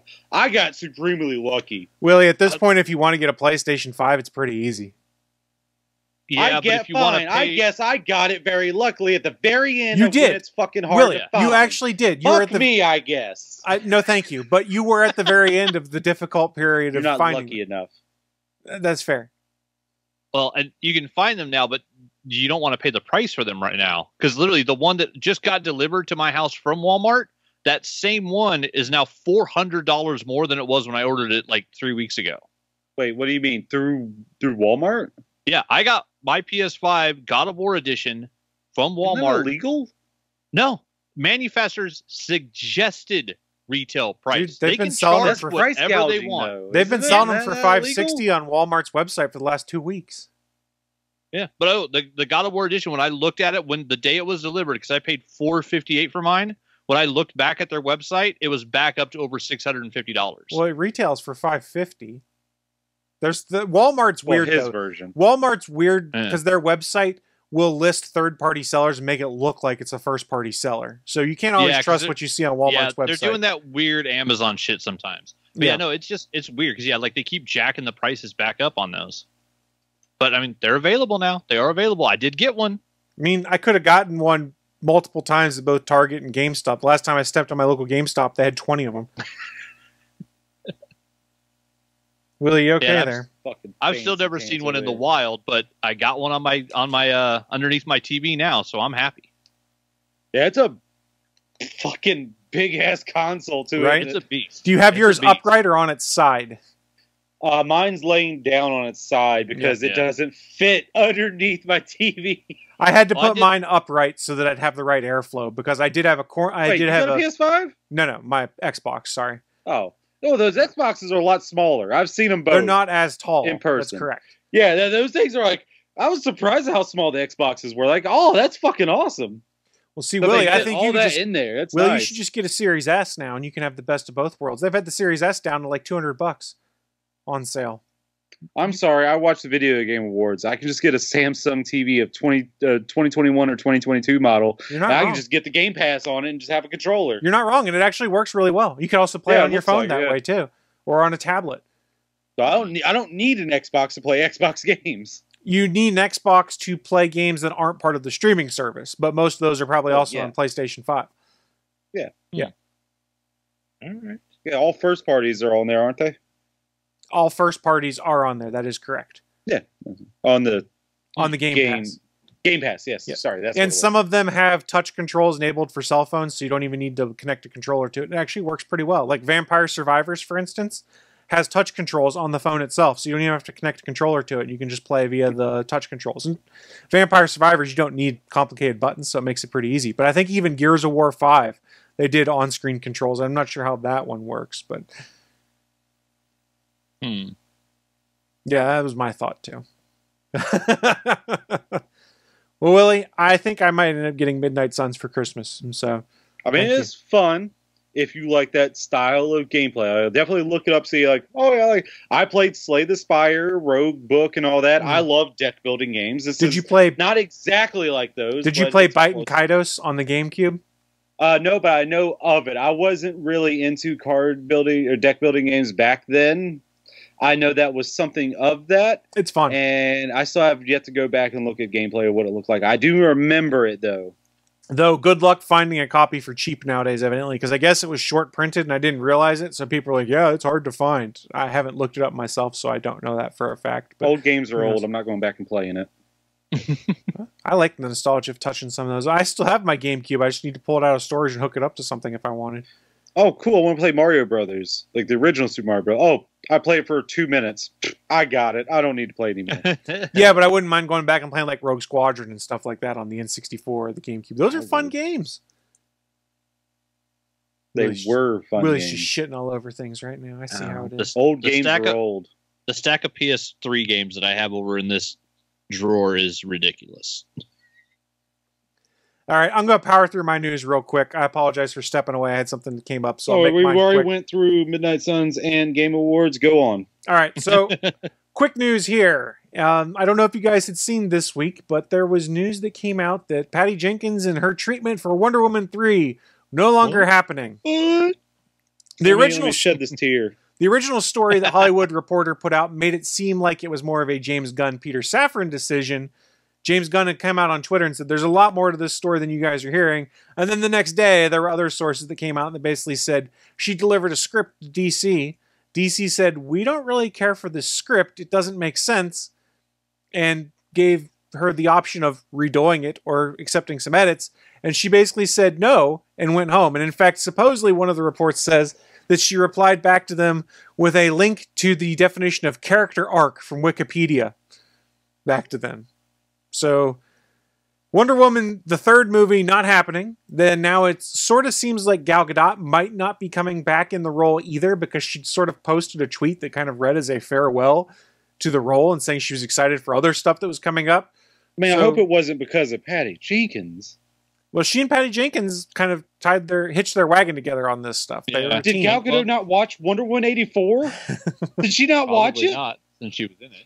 That shit was hot garbage. So that was all Patty Jenkins, wasn't it? Wonder Woman 3 not happening. Patty Jenkins was attached to the Rogue Squadron movie that Disney was going to do, but I don't think that's happening anymore.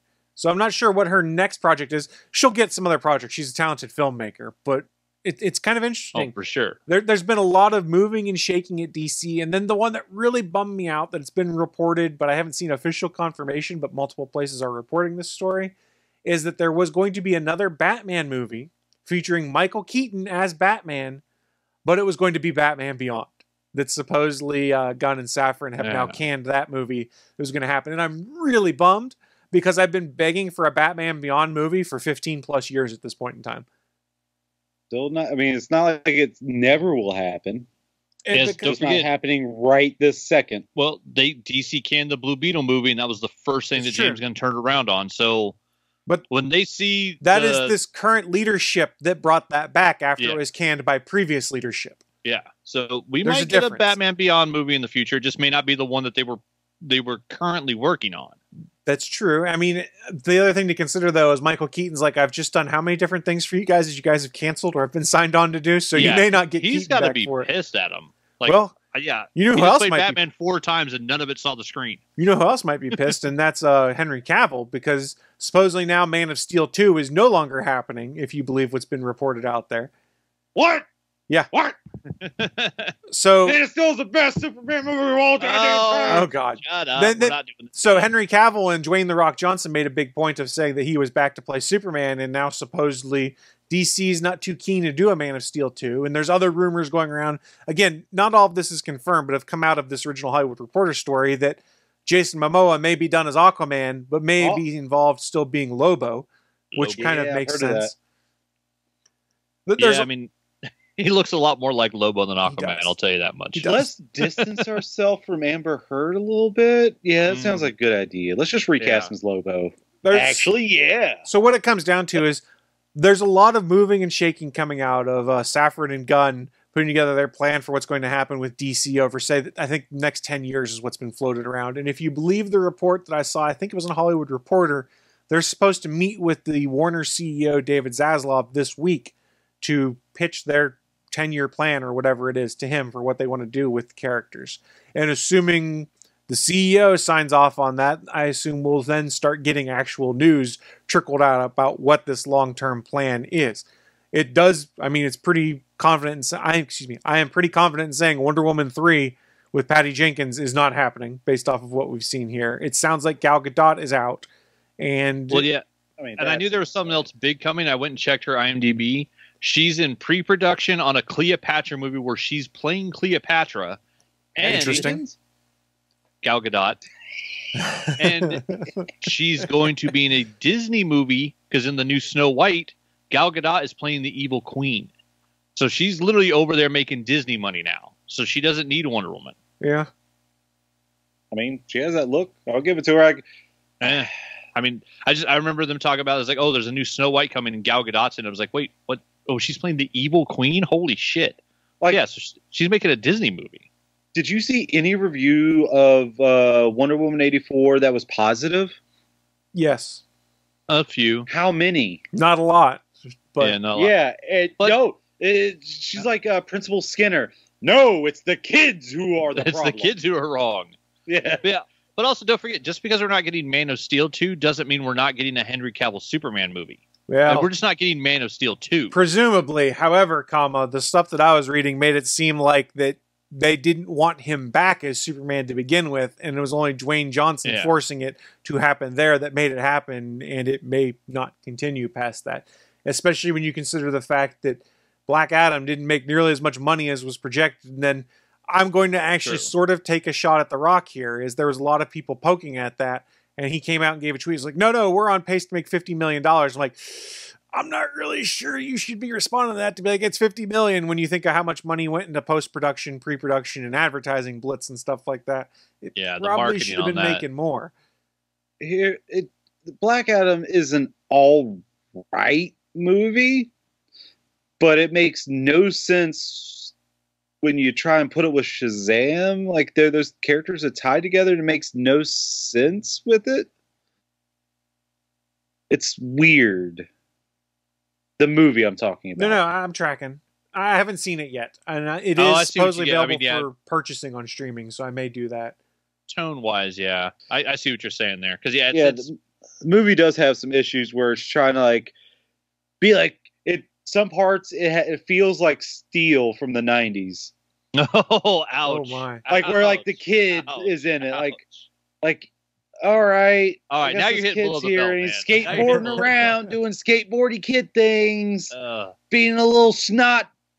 But then it's like, and then you got The Rock just eviscerating people. It's like, pick a tone. Just pick one. Pick one of those tones. Don't give me both like Little Kitty and then just Mortal Kombat spine splitting. Like, give me one or the other, not both. yeah, Like, and that the was hard my part problems about with the that movie. is the hard part about Black Adam being in the Shazam world. Is it's Billy Batson's nemesis, and the Billy Batson comics have always been kid friendly and stuff, and then Shazam is over there ripping people in half. Yeah. And it is a tone problem for sure to mix those two. But I mean, I don't think DC's ever going to turn down a movie that they can put The Rock in, because like that's just money. It's not No. making as much as they wanted, but it's still making money, and they're going to sell toys, and it's going to there'll be merchandise, it'll be Black Adam T-shirts forever now.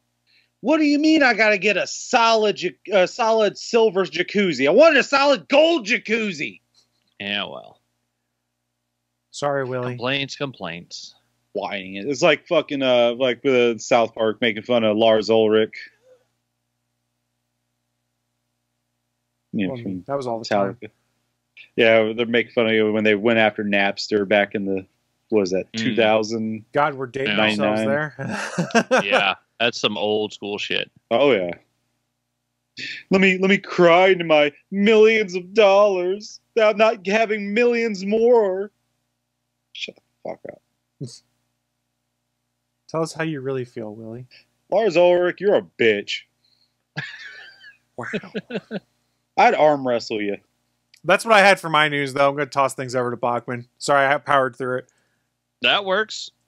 All right. So I got massive news this week for me. I got news that affects my tattoo game. That's what we're talking about here. We're talking about the sigil of the white and the eye of the Crimson King. For those that weren't paying attention this week, there was an announcement. We'd already heard that Mike Flanagan's Midnight Club had been canceled at Netflix, and so that's not going forward. Sadly, I was trying to remember his partner's name. Mike Flanagan and Trevor Macy. So they've been working together. Their studio is called Intrepid Pictures. They've done a bunch of different projects over at Netflix. We had The Haunting. We got Midnight Mass. It got the Midnight Club. We're about to get The Fall of the House of Usher, which I guess is another like H.P. Lovecraft inspired show. After the cancellation of this, they're not going forward with the second season of the Midnight Club. The Fall of the House of Usher, like that title's tough for me. Isn't that Edgar Allan Poe? Oh wait, that's right. Yeah, that one's Poe. That they've done Poe stuff. They've done H.P. Lovecraft stuff. They're pulling from all sorts of awesome sources, but they're not moving forward with anything else at Netflix. They're ending their overall deal with Netflix, And apparently they've already signed a new overall deal for Intrepid Pictures to go work for Amazon Studios, who is trying to get more into the fantasy game. And, you know, as we saw, they threw a couple $100 million at a Lord of the Rings series, and I think we would all agree are fairly disappointed in the results because it looks pretty. And I'm not really a fan of Lord of the Rings myself. Like, I've seen all the movies. I never read the books, but I mean, I watched the whole series, and that's the best thing I can tell you about that Lord of the Rings show is it looks pretty. Like a whole season and like zero character development, as Patty Jenkins would mention. And there's like, you know, one or two cool characters, and it just felt like a giant letdown. And so, but Amazon is trying to dig in there, you know, like HBO's over here making Game of Thrones money. Amazon wants to be making that fantasy world money. And so Mike Flanagan, Trevor Macy put together a treatment, and they sent it off to possibly the most well-known writer in the world to see if he would sign off on it. He did. And so they took their idea to Amazon, and they are moving forward with possibly a 5-season TV show followed up by 2 movies. Wow. Interpretation of Dark Tower from Stephen King. And yeah, I did in the article from Deadline. It was great because Mike Flanagan said like the first thing they did was he sent his treatment to Stephen King and said, "Are you cool with this? Because if not, I'm not going forward with it." For those that don't know, Mike Flanagan also did a little movie called Gerald's Game, which for Netflix and a lot of people thought was an unfilmable movie because the book is about a woman who goes out to a cabin with her somewhat abusive husband. They get into kind of a sex game where she gets handcuffed to the bed, and then he has a heart attack and dies. And then the rest of the book is her on that bed trying to escape because they're like out in the woods, off season, and it's just, and there's another crazy supernatural aspect to it because it's Stephen King. Most people considered it an unfilmable movie. And not only did they do it, but they did it well. Gerald's Game was really well done. It was well adapted. And then Flanagan also did Dr. Sleep, which was an impossible sequel to not only Stephen King's book, but the Shining movie. Dr. Sleep is actually a sequel to both, which, if you even try to think about that, doesn't make any sense, and he still made it work. Like, it works as a sequel to both what Stephen King loved about his book and the movie that he famously dislikes because he doesn't like what Kubrick did with his book, making, you know, in The Shining, Stephen King's kind of the husband character, or that was kind of his representation in the book. And then in the book, there's kind of like some hope, and like there's a fall off as Jack goes to madness. And then in the movie, well, it's Jack Nicholson, so he starts at 11 and he turns it up to 13 by the end. Like, there's no real kind of like amping up. Like, he's just crazy from the get-go. But yeah, Flanagan's already tackled things that seem to be impossible to put on film. And as we've also seen, and Willie has mentioned, they did a Dark Tower movie. They tried to shove like 8 books worth of storytelling into one film. Way too much stuff into one movie. Yeah, and they did it very poorly. There's good aspects of it. If you are a huge fan of the Dark Tower series and you've read the last part of the last book, after Stephen King tells you to stop reading, if you're happy, there is literally a page in the 8th book where it says, "Dear constant reader, if you're happy right now, stop reading, close the book, you're good. You don't need the last 50 pages." Most of us, I'm pretty sure, that are fans of the Dark Tower have read those last like 50 pages, and it lets you know that basically there's versions of this story. Roland has searched for the Dark Tower and reached it possibly thousands of times. And so you can kind of look at that one movie and go, okay, well, that was like the 432nd time that Roland tried to reach the tower. It wasn't the best story, but that's one of them. And so it kind of gives you like this what if Elseworlds version of the story where Roland is always searching for the tower over and over and over again until he gets it right. So it's almost like this character is in purgatory, redoing the same adventure over and over again, losing the same people, dealing with these awful events in his life over and over and over again to save all reality, because that's his burden. That's Roland's burden, is to keep searching, keep going for the tower, keep trying to save all of reality, and just dealing with, you know, all of that over and over again. So we now have a new version where apparently like Flanagan like flat out wrote, like, he shared in interviews where his vision for the opening shot, a black screen with the words, and like I literally have it tattooed on my forearm. The man in black fled across the desert, and the guns. Wait, which way? There it is. Man in black fled across the desert, and the gunslinger followed. Like I have that Times New Roman on my forearm. That's what like Flanagan wants to see is just the opening shot as a black screen and that text, because it's the first sentence of the Dark Tower, and that sentence is very important. I mean, at this point, fuck it, spoilers. It's also the last sentence of the Dark Tower. So what you find out at the end of the last book is Roland walks through the door, and then the last sentence is the man in black fled across the desert, and the gunslinger followed. Roland is basically in like kind of a loop until he gets it right.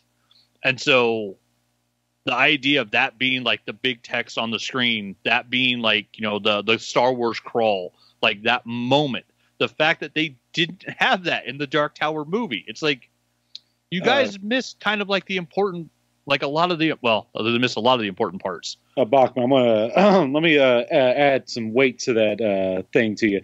When was the Gunslinger first written? Well, technically, you know what I mean. Published or written? You know what I mean. Just Stephen King when did it come out? Stephen King started writing The Gunslinger in high school.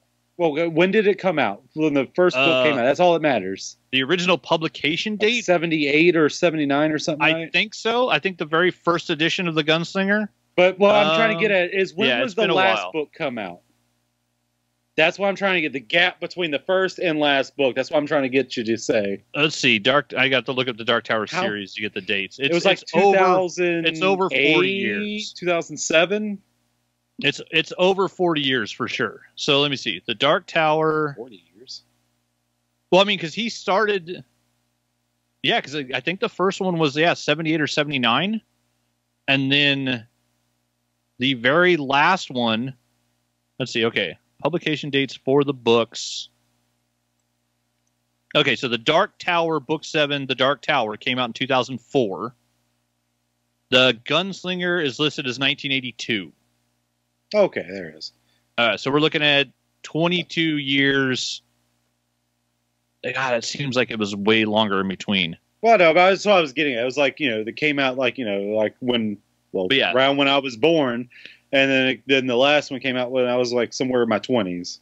Yeah, but I mean, yeah, it's a series that he worked on for a very long time. Literally, he started writing like the first draft of it was something he wrote in high school. The original Gunslinger book, it's literally he was watching like Sergio. He had grown up reading Lord of the Rings, and as he was watching the Sergio Leone movies in his local cinema, seeing like, you know, Clint Eastwood, 10 stories tall, you know, this giant badass gunslinger, he had this concept in his head of like that type of gunslinger character going through a fantasy world like the Lord of the Rings. And it just clicked in his head, and he started writing the Gunslinger, the Dark Tower series in his head when he was like 16, 17. And so this is a concept that's been with Stephen King almost his entire life. He actually got, the first book didn't get published until 82, but I think, he said he wrote the first draft of Gunslinger, I think in high school. So like it's a book he's been working on forever. And then he put out Wizard and Glass in 97, and then that's when he had his accident where he got hit by the car and was in the hospitalized and almost died. And apparently, like, the number one piece of fan mail he got while he was in the hospital was like, you can't die without telling us what happens to Roland. Does he reach the tower? And I'm talking like tens of thousands of letters, like elderly people writing him saying, I'm going to die. I'm like 96 and I need to know if Roland reaches the tower. Like, he got lots of these letters.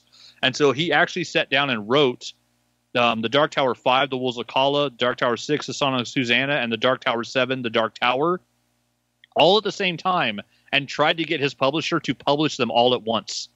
And his publisher was like, no, we would lose so much money if we put out 3 books like at the same time. And so I think the last 3 came out within 6-month increments. So it's 2003, 2004, then 2004. So over the within a 2-year span, the last 3 books were published because they talked him into like at least give us 6 months in between, so we can build up to the next book, sell some more copies. Yeah, what they don't tell you is it took him 20 minutes to write those 3 books. the man can write. Exactly. The man can write. Like there's 100 different stories that he's told where the main character of his story is an author that has a bank vault somewhere with books hidden away. so that when they hit a writer's block, they can just turn in manuscripts. And because Stephen King has told put that character in so many of his stories, almost all of his fans, all the constant readers believe that somewhere there's a storage locker that Stephen King's got that's got probably 500 novels sitting in it that he's written that he just hasn't turned into his publisher, because he's written that character trait too often in his books for it to not be something that he's done, because so many of the main characters in his stories are authors, and so many of the characters in his stories have dealt with the issues he's dealt with, being a father, dealing with his children, his marriage, his drug and alcohol abuse. Like, Stephen King's gone through some shit over the decades, and he's put a lot of that into the characters. There's a bank vault somewhere that's just got manuscripts piled up, and it's all the shit he's written, and his publisher is just wondering, like, if he dies, can we get in there? Is Tabitha going to give us the key? But in the meantime, Flanagan did send all of this off. He sent it over to Stephen King, the idea, the treatment of what him and Trevor Macy want to do, and apparently Stephen King was like, yeah, that's cool. I like the idea. Go for it. And so Trevor Macy and Mike Flanagan have a deal with Amazon, and the current idea right now, again, we heard this before, because at one point Ron Howard was going to do a bookend series of movies where you're going to get a movie, like 3 to 4 years of TV on HBO, and then a final movie. And so the idea currently, from what we're seeing in the Deadline article, is 5 seasons of television leading up to a pair of films that will end the story, which is, It's a lot. you're talking about locking. There's Jake Chambers is a child in the storyline. You're talking about Eddie Dean, someone in their early 20s, and then a Roland type character, so someone that has to look like a grizzled gunslinger at the start of the series. And then if you're doing 5 years of television and 2 movies, you're locking these people in for 10-year contracts. So you got to get you have to film so fast to get a child actor to do 5 seasons of television and not. I mean, look at what happened with Chandler Riggs, where like he's still supposed to be 12, like the last season that he's in The Walking Dead, and he's shaving between every scene because the kid's like 18 now. And so when you're having a child actor going into something that's going to be this long, that's going to take this long to film, how much filming can you get with that kid before they look older than they were at the start in a way that makes sense in the story? That's easy. Just age the character up like to 15. I would say, yeah. I mean, look at Tom Holland. But he could play 15. Exactly. But I would say it's something they have to address. It's there's lots of things in there, and then also there's, if you're a fan of the books, especially with the drawing of the 3, there is a racist character in the books who hates white people, and so that is something that they have to be aware of if they're pulling in the character of Susanna. When you cast Roland, there was a difference. Like everybody's like, oh, Idris Elba. Well, that kind of throws off some of the storytelling, which it ends up not being addressed because, well, they never did a sequel. And so Idris Elba never had the drawing of the 3. He never got his quartet. He never got his group that he goes on it as his adventure with. But when you read the books, like that's a big part of this one character's character arc, because there's a character that has multiple personalities. One of those personalities hates white people. And in the books, Roland is a white guy. And so is that something that's like, are they going to address that? If they're going to address it, how are they going to address it? Roland is Clint Eastwood. Well, yeah, in the books, Roland is basically Clint Eastwood. Not literally, but he's Clint Eastwood. He's not just Clint Eastwood. He's the descendant of King Arthur in the body of Clint Eastwood, and he's an unkillable, unstoppable force for good that will sacrifice anything to get to he is the embodiment of for the greater good. If everybody dies along the way, but then I save reality, it's okay if everybody dies along the way, good and bad people. The whole Dark Tower series of what gave me, and this is for the video listener or watchers, the whole spinning the fingers, like, come on, let's get it going. Get to the point. Like he always does that. He always mentions like he spins like, come on. Yeah. Roland doing the finger without saying anything. Like, let's go. But I mean, there's so much in these books. If you've read them, I mean, it's the main books there's 7 books in the main series. There's a previous book called the Sisters of Illyria. There's the Dark Tower, The Wind and the Keyhole, which is kind of a middle book that takes place in the center of it. And then for those that are unaware, Stephen King's Dark Tower, it takes place on another planet that's basically the center point of the Stephen King universe. So it references everything. Like you see a 1957 Plymouth Fury in one of the scenes in the Dark Tower books. There's like the pharmacy from Cujo.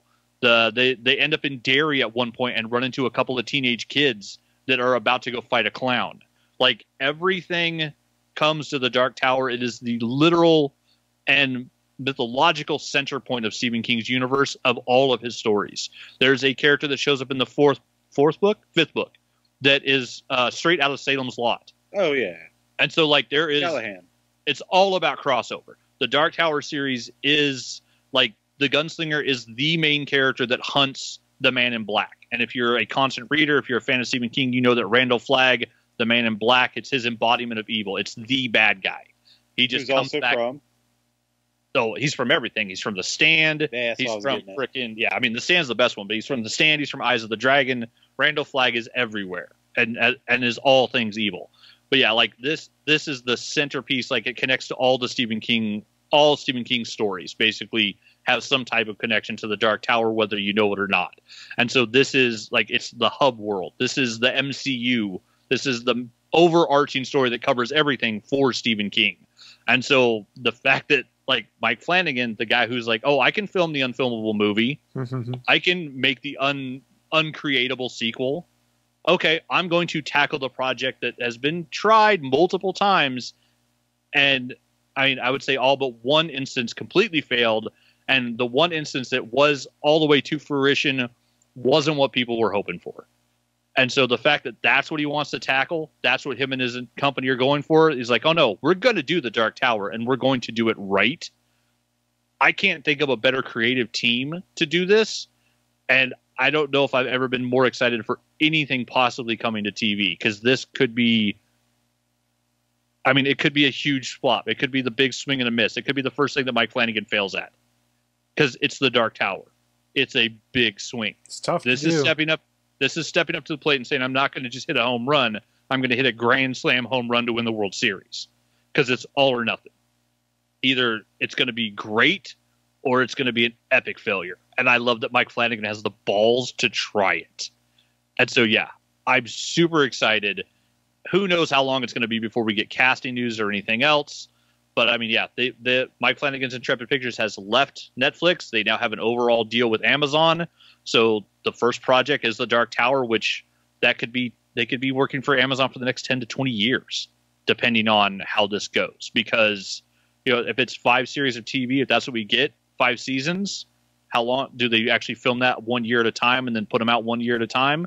Does it take like some of these shows where you film a season and then you put it out and then it takes 2 years before we get back into it with the second season with some of these shows? I mean, who knows? But there's so much for them to draw from. The idea of getting 5 seasons of television from this is awesome, because one of the worst things we got was the fact that they tried. The Dark Tower movie should have just been The Gunslinger. It should have just been the very first story. Don't reach. Don't try to bring in shit from book 7 when you're doing your first movie. And so the fact that, like, no, they can say, hey, we're starting at season 1. Let's tell the first story of Roland and, like, get everybody into it and then move forward. Because, like, they could basically, the first season of television could easily be The Gunslinger and the Drawing of the Three. And by the end of the first season, you have Roland and his group going after the tower. That's all you need. It's so simple, because you'll get to the other stuff if Amazon's throwing this money at it. And then it's just a question of, does Amazon, you know, hold true and actually do 5 seasons of television if the ratings aren't that great for the first season? Are we going to get more, you know, Lord of the Rings, where Rings of Power doesn't seem to be doing that well, but they spent umpteen $1 billion to get the rights and to pay for that show. So it's a question now, like, what Amazon does going forward as they try to build up their fantasy library. Wheels of Time was great. I can't wait for the next season of that. I watched all the Rings of Power, and I don't think I would turn in for a season 2. But we're getting Dark Tower. I'm going to watch the fuck out of that. They are going to get clicks from me, because that shit's going to be on a loop on my TV. Yeah, I'm super excited, and damn, I cannot wait. Now, more Roland. Who's going to be the new Gunslinger? That's the real question. Because, yeah, someone's signing on to do 5 seasons of television and a movie, as a Nathan badass. Fillion, that's who I want. As a badass, Clint Eastwood-esque gunslinger that spins, magical revolvers and chases down wizards and shoots them. Like Nathan Fillion. He could do it. He could. I wouldn't be against Nathan Fillion. He's already done a cowboy in Firefly. Space cowboy. Yeah. We need a little less cheese though. He can't. Where Captain Hammer, you got to turn up the cheese. He'd have to turn the cheese down.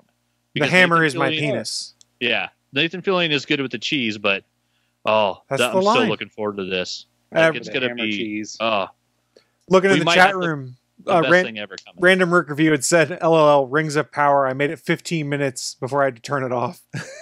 Yeah, the fiance, she refuse to watched it watch with it. me, and she's like, I think she fell asleep at one point. She's like, nothing happens. Like, it feels like it's one of those shows, an entire season of television, an entire season of storytelling, and it feels like nothing happened. Like they're missing something in there. Because like I talk shit about the Lord of the Rings movies, but something happened in them besides walking trees. But like, I mean, there were events and things happened, and the story progressed, and it doesn't feel like that happened with the Rings of Power. It felt like I watched 8 hours of television of a bunch of people talking, and nothing happened, which is just it's such a letdown. It was pretty. I mean, that's the one I can think. It was pretty. I'm not spending 8 hours to watch something just because it's pretty. Yeah, fantasy's always a hard sell for me. So the Rings of Power was never very interesting. My wife, who loves Lord of the Rings, looked at it and went, yeah, I'll wait for reviews. The reviews came out and she's like, I don't care. I'm not watching it. Yeah. And yeah, I'm not going back if they do season 2, I'm not going back for it because I wager they've invested Yeah. enough that they're probably going to end up doing it, but that's just me hazarding a guess. I have no idea. the amount of money they spent, you kind of think they have to at this point. That's sort of my thought. But again, Yeah, who knows? Billionaires do what billionaires do. True. Yeah, so the Dark Tower is coming. The man in black is fleeing across the desert, and the gunslinger is following him. Oh, yeah. Willie, are you saying you'd be a Bond villain if you were a billionaire? Yeah. More like you'd be an Austin Powers villain. And what's wrong with that? Was that supposed to be your Dr. Evil? No, it's an homage to him. Right. It's kind of going a little way of him from Powerpuff Girls. Right. Really just wants a codpiece made out of No, gold. I wouldn't want to wear a cod piece. Gold's Yes, a pretty you soft would. metal. I don't know if you'd want a cod piece made out of gold. Cod pieces don't look like they're comfortable to wear, and I want to be comfortable. I'm a billionaire. I can pay for comfort. Yeah, you wouldn't want your jewels resting in a gold codpiece? Here, I'm in pajamas. I don't give a fuck. I've already have $1 billion. What do I care what you think of me? Fair. $1 billion, it'd be hard to get me out of sweatpants. I'm just saying. Look, Time to be comfy. I only Hugh get out of Hefner, baby. He had the right idea. I only get out of my Always sweatpants to fucking- put on shorts when the summer gets here right now. There you go. There you go. Maximum comfort. That being said, we are going to start wrapping things up, and how we do that is our final segment of the show, a bit called What I'm Into. It's when we share with you guys watching live or listening at a later date the geeky and nerdy things we've been getting into, because you may want to go check them out yourselves. As for me, I'll kick things off because it's a relatively short list of things. I've been playing a boatload of Marvel Snap. I still love that game. I'm having a bunch of fun with it. I have my concerns over the price of things they've added to the game. Willie, I know you haven't been playing a ton of it lately, but did you see that they added like that Apocalypse pack that's the equivalent of like $80 to get stuff, and then there's a Rogue and Gambit pack for $30. That's the one that worries me. Yeah. For what? What do you get for $30? You don't. Oh, the whale packs, you get 2 cards. So the Apocalypse one's not terrible when you look at the gold and the credits you get. If you wanted to spend $100, you sort of get your return. The Rogue and Gambit thing, I don't really see how you get your $30 out of it. Yeah, when I saw that, all I saw was like, oh, the X-Men cartoon variants. Oh, that's kind of cool.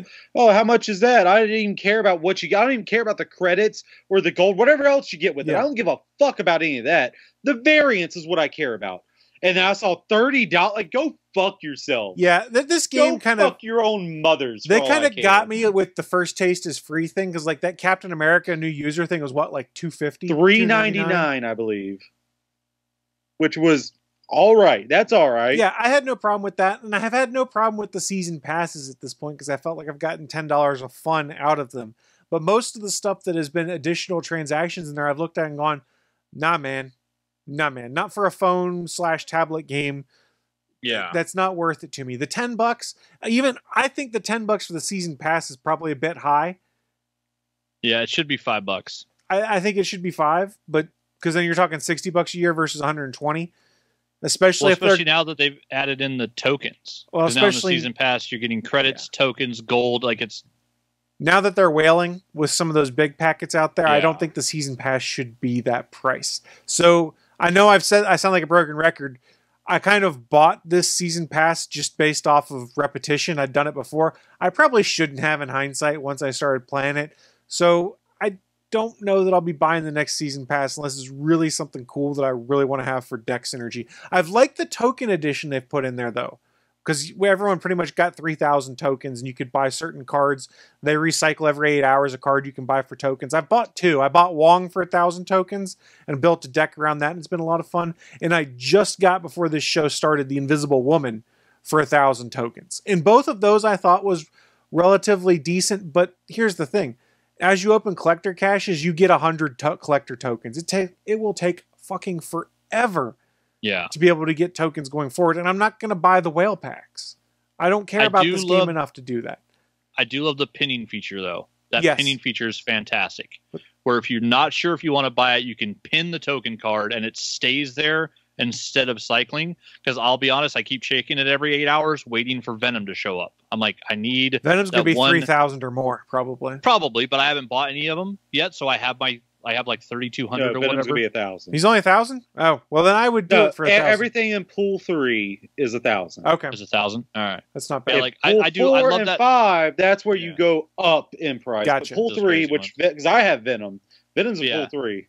But the pinning option is awesome for that little token card thing. That is a cool feature they put in. Random Rick Oh, yeah, Review and also has a little Random side Rick thing. Review. Random Rick Review has said $30. Yeah, I guess I won't be going back to it, as I'm sure the power is creeping the game already. Actually, I think it's pretty balanced right now. There's a counter for everything, and right now Yeah. the game metas, a lot of people like to do the Wong on reveal stuff, but you can beat that with an Enchantress or a Cosmo pretty easily. That's why I wanted the Invisible Woman, because I could hide the fact of what I was doing. The amount No. of people I made retreat with Cosmo, I Yeah, fucking love. So the game is still pretty balanced. The power creep hasn't been terrible, and how they're doing their matchmaking for the most part has been pretty decent. But you can definitely see what the current game meta is, because you'll see a lot of repeated decks of the same kind of thing. And like, for instance, the Infinite deck, I don't see that very often anymore. Someone actually dropped an Infinite the other day, and I was like, holy crap, I hadn't seen an Infinite in like a week. Because I wasn't looking for it, because they didn't follow the traditional model of dropping a Sunspot out there and charging it up. And I was like, oh, that's why I didn't see this one coming. And it probably was in that deck. He just didn't get it pulled. I mean, that could be too. They did not have a deck I would have had an Infinite for. They did have a Jubilee in the deck, and I don't think it was a well-made deck. I think they just got lucky, because they dropped a Jubilee and it dropped a Killmonger on the field for them. It didn't do anything to me because I didn't have any 1 cards out there. But I was like, okay, I wonder what they're trying to do with this one. It evidently was trying to pull the Infinite with Jubilee, which I don't think is great strategy based off of your odds of that happening, because they didn't have any of the other stuff in there I would normally see in an Infinite deck. Who knows? But Infinite's a variant in this season pass, so I would assume that there's going to be a lot more people playing that Infinite deck as we get near the end of the season. That's Yeah, the beatable season too. pass I did not get. I doubt I will get, because I don't really care about That's fair. Silver Surfer and his ability. Like Black Panther was cool. Yeah, Miles Panther's Morales awesome. was all right. I mostly, if I do get it, it's for the variants, like 'cause the guaranteed variants in the So season pass. I will say this: the Silver Surfer, assuming you can build the right deck around it, is actually a pretty cool card. Because there's a lot of cool 3-power cards, and you basically add +3 to all your 3-power cards when you drop the Silver Surfer. Excuse me. Norin Rad. Yeah. So like if you Bleh, bleh, bleh, bleh. if you drop them on, say, a Wolfsbane or a Captain America or things out there that have already amped up because of it, or a Punisher, it actually makes Punisher useful in the current meta of the game. Punisher's not that useful, but if you pair him with Silver Surfer, Punisher becomes far more compelling. Yeah, I've won a couple of matches with my surfer deck, and it's still not perfectly balanced because I put way too many 3 power cards in. That's my problem. Yeah. When can I challenge my friends? That is what I'm looking forward to. Is once they have that in there. They said before the end of the year, didn't they? That's what they had said at one point, and they did just win Game of the Year, and they promised us something good if they won Mobile Game of the Year. They didn't win Game of the Year. It was Mobile Game of the Year or whatever it was. Okay, there you go. I misspoke. I fixed it. That's Elden Ring. Yeah. And then what was the other thing I've been getting into? I didn't play any Pokemon this week because I touched on it in the show. I'm just kind of burnt out on it being boring and repetitious. I wanted more Arceus, and I didn't get more Arceus is what it comes down to. And I have been continuing to play Vampire Survivors because that's just a fun game I can pick up and play for 10, 15 minutes at a time on my phone or up on my Xbox. I like it. It's fun. I have stupid fun with it. But that's what I've been getting into. Bachman, why don't you go next? What you been getting into? I finally got to read through my Charlie Adler Drawings and Sketches book, which was fantastic. Most people would know him as the main artist on The Walking Dead from issue 6 to 144. So he's not the first artist, but the guy that did most of it. Yeah, really cool book. Just sketches, layouts, a bunch of stuff he's worked on. It was really good to read, and just the artwork in it is fantastic. You can get copies of it on Amazon for like $10. It's a pretty cheap book. It's worth getting. It's a little small, which is kind of weird for an art book, but it's really good. We've been playing a little bit of DBD with the Bone Chill event, which has been okay. Jumped back into Fortnite because now we have working PlayStations in the living room and den again. And so that's been awesome because the R2 button had just stopped working on my old Darth Vader PlayStation. And no matter what we did, could not get that button to work on any controller on that PlayStation. And so it makes it kind of hard to play games like Fortnite where, that's where your trigger is. And, moving buttons around is just a pain in all sorts of different games. So it's been awesome because, Jana's been super happy she can play DBD again with all of the buttons. And so she had to unset all of her controller settings and redo everything. And then while she's been playing the Disney Dream Valley game, I've been playing some God of War. I finished the first I just did the story mode on the God of War 2018. And so got through that game and found out about Loki, which was kind of cool. And then I just fired up my new pretty machine. And so I got my PS5, which is, this controller is badass. Fired this sucker up, and I downloaded, got everything moved over. And so I've got Miles Morales PS5 ready to play. I went through like the intro scene of that with the Rhino, and then started God of War. I did an hour or so last night. And just, I got to the point, I fought Thor, and talk about just pretty, like Willie was talking about earlier, like you end up throwing your ice axe against Mjolnir in the fight, and so you freeze a lightning strike as it's coming down, and so then after the fight you can like step back and look up, and there's just a lightning bolt frozen in the sky, and it's maybe one of the coolest things I've ever seen in a video game. I do want to expand upon it. It's not frozen in place. It is encased in ice. Yeah, it's encased in ice. And so so you have a lightning strike that's basically still, the electricity is still moving in it. And so it's like, it's weird because it's almost kind of paused, but it's like the lightning strike's continuously happening. But it's encased in ice, and it's just so pretty. The whole start of that game is just awesome. And this is what I'm looking forward to. The only thing that's throwing me off is I got so used to, I love the fact that you can, Willie was telling me about it, there's a feature you can turn on where you stomp on the health crystals that are near you instead of having to stop what you're doing and hit a button to pick up health, which I just thought was a dumb design in the first game. But what's bugging me is I spent so much time in the first game with the enemies always try to surround Kratos, and you could hit down and he would just do a 180 and then turn around and fight the person behind him. Well, now in God of War Ragnarok, I hit down and I put my axe away. And so I'll go to fight somebody, and then I see the arrow, like someone's about to attack me from behind, and I keep putting my axe away and getting hit in the back of the head. It's like, okay, that's a game feature that's I think it's holding shield and then pressing. There's some button, I can't remember. It's a button combo now? Okay, yeah, you have to hold it, and that does the 180. I did it by accident. I was like, I never use it because I don't care about it. I just rotate. But it's the only thing that's bugging because I just got so used to doing it, and it was such a cool feature that you could just spin 180 real quick and fight in the last game. And so it just bugged me because I'm like, what? Why do I keep putting my weapon away? And then I went and looked at the game controls. It's like, oh yeah, down now is now just, sheath your axe. I was like, well, dang it. Okay, that's annoying. But other than that, it's a beautiful game. And yeah, the fight with Thor, holy moly. Well, I should say the first fight with Thor, because I'm assuming there's probably another one later on. But yeah, the fight with Baldur in God of War 2018 was amazing, both of them. The start of God of War Ragnarok, the fight with Thor, and the way they designed Thor is so cool. The way they designed Odin is badass. Like, I love the designs in this game. All the artists they've had working on it, that's so well done. And then yeah, we because we have 2 working PlayStations again, we've been playing Fortnite, and so we got a nephew that loves Fortnite. We hop back into that, and it's just fun because I'll be honest, I get done playing Dead by Daylight most of the times. I'm aggravated either by how the killer played or how the other survivors played, and I don't have as much fun with that game as I used to, so I've been playing it a lot less. I get done with Fortnite, and like I have stupid songs in my head, and I'm in a good mood. Win or lose, I almost always seem to have fun playing that game, and so it's just interesting to see what they do with it. They've done so much to change that game and update it. And yeah, like 80% of everything in Fortnite has been copied or stolen from another game. They're not really innovators. Everything about Fortnite is taken from somewhere else and then put in a cartoon spin, and then Epic sells it. It's what they do.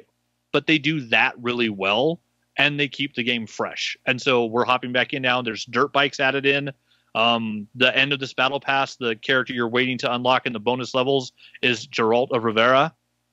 And so you can see that you're going to get like the human version of him in the first 5 like unlocks in the season pass. And so I believe it's still covered up in question marks, but I'm betting the second version you're going to get is going to be like the Witcher version where he's white with the dark eyes, because they did this in the season pass 2 passes ago where you got Superman and then you got Black Suit Superman as the bonus characters at the end of the season pass. So yeah, it's cool to see like the characters they get added in. Weirdly, this battle pass, we looked at it and probably not going to buy it because it's a bunch of anime characters and it's a bunch of characters I don't know. But for the kids that love that stuff, it's awesome. And they keep mixing things in. And so they also threw in, if you're a big fan of Doom, yeah, you can get the guy from Doom and 2 versions of his suit in the battle pass. So some people are probably buying it just to play as Doom, the guy from Doom inside Fortnite. Doom guy. Yeah, Doom guy. A lot of people did. I think it was last season. I think it was so. last season or season before they added in like the Gears of War characters and Master Chief and the Spartans. You can get Spartan Master Chief armor, and so there's tons of those running around in Fortnite, and it's just fun because there's just the amount of characters. Like I think Fortnite might be the only company like Epic Games is getting close to getting the level of IP that Funko has, where they just have access to almost everything. Because in Fortnite, you have Marvel characters, DC characters, Star Wars characters. I think they added in Indiana Jones at one point. They've got Tom Holland from Uncharted and the Tom Holland Spider-Man. Like, the amount of IP that Epic has gotten and been able to put into Fortnite is ridiculous. They made The Rock his own character inside Fortnite. Like, it's just insane. But yeah, we're having fun with that because, yeah, I play that game, and when I'm done, I don't feel pissed off most of the time, which is one of the reasons I'm not liking DBD lately, because that game just, it makes me not happy. And so I'm playing it less because that's the best way to respond to that is don't put all your energy towards something that's not making you happy. Like, it's ridiculous. Other than that, we've been watching a bunch of movies and TV series. We watched all of Wednesday, which is fantastic. We started 1899 on Netflix, was just weird. And then, yeah, getting into the Christmas and holiday spirit. Yesterday we watched A Christmas Story, and then played some video games during the day. And then after the last night before we went to bed, we watched A Christmas Story Christmas, which is the only sequel to A Christmas Story because, that other movie doesn't exist. That's a Crystal Skull bullshit movie. Yeah. A Christmas Story 2 is like, no, those are movies that shouldn't have ever been made, shouldn't have been greenlit, shouldn't exist. But A Christmas Story Christmas with the return of Ralphie is fantastic. It's super well made. It hits all the nostalgia points, tells a nice, family story. And yeah, it was just really good. I loved it. I don't know if it's one I'll watch every year at Christmas again, but I just might. It might get added to the rotation after I watch Christmas Story every year, because I do watch A Christmas Story every single year. It's one of my 4 Christmas movies I have to watch. And so, yeah, it was fun to once again just, see the Pink Bunny outfit. 'Cause he looks like a pink nightmare. Like you can't beat Ralphie in the bunny suit. Like it's just terrifying. But yeah, that's what I'm getting up to. Willie, why don't you finish things up for us? What you been getting into, sir? Listen, apparently Ralphie only matters if he's there during Christmas. If he's not there during Christmas, he can fuck right off. Right? He only matters if he's played by Peter Billingsley. There is a sequel movie where it takes place during summer. It was just him. It's just that follows the character. He doesn't just exist during Christmas. He can have a life outside of Christmas. He only exists during Christmas. All right, so what I've been getting into, I did have a double feature day. I forget which day it was, but I never saw Megamind. So I was like, you know what? All these people are saying like it's a great movie and all this. It was a good movie. I thought it was gonna be better than what it was, but I wasn't disparaged by it. I thought it was good. But because I saw it was on Netflix, so all I did was go to Netflix and type in M to search for it. And guess what else popped up there? And I also watched it after Mastermind. What's that? Morbius. Oh, it was Morbin time? That movie was so fucking terrible. I want to physically attack whoever wrote it and directed it. Unless the problems with that movie is because the studio interfered and said, no, you have to do it this way. If it's that, then I want to go punch the studio execs in the fucking face. Because goddamn, that movie was horrendous. There was no surprises. I'm spoiling the whole fucking movie. You can't spoil shitty movies. As soon as Lucien left him after finding out, I was like, let me guess, that vial's gone in. Lucien took a vial. Oh, look, that nurse is getting attacked. Let me guess, it's not Morbius like they're trying to make you think. Let me guess, it's really Lucien. There was no twist I didn't see coming. Well, no. As soon as they gave it the slightest, like something happening, it's like, I already know it's not. I already know what's going on. This movie was such shit. It was written terribly. Whoever written that shouldn't have a job. It's junior high script writing 101. It felt like it was written by a 5-year-old whose father was telling him, no, do this. Yeah, do that. Yeah. And the father doesn't know shit either. That's what it felt like. That movie should not have been made. It hurt. It physically hurt because I was like, I could do a better job than this. I can write a better script. I know I can direct something. And I haven't done either, but I know I can do better than that shit. It hurt so much. Oh, God. But I will say, positive note, that smoke effect they got in that looked fucking amazing. They got that on point. Looked like them flying around in the smoke effect. Look great. Kudos to the special effects department. Jesus. Other than that, play Marvel's Midnight Suns, and you already heard me talk about that enough.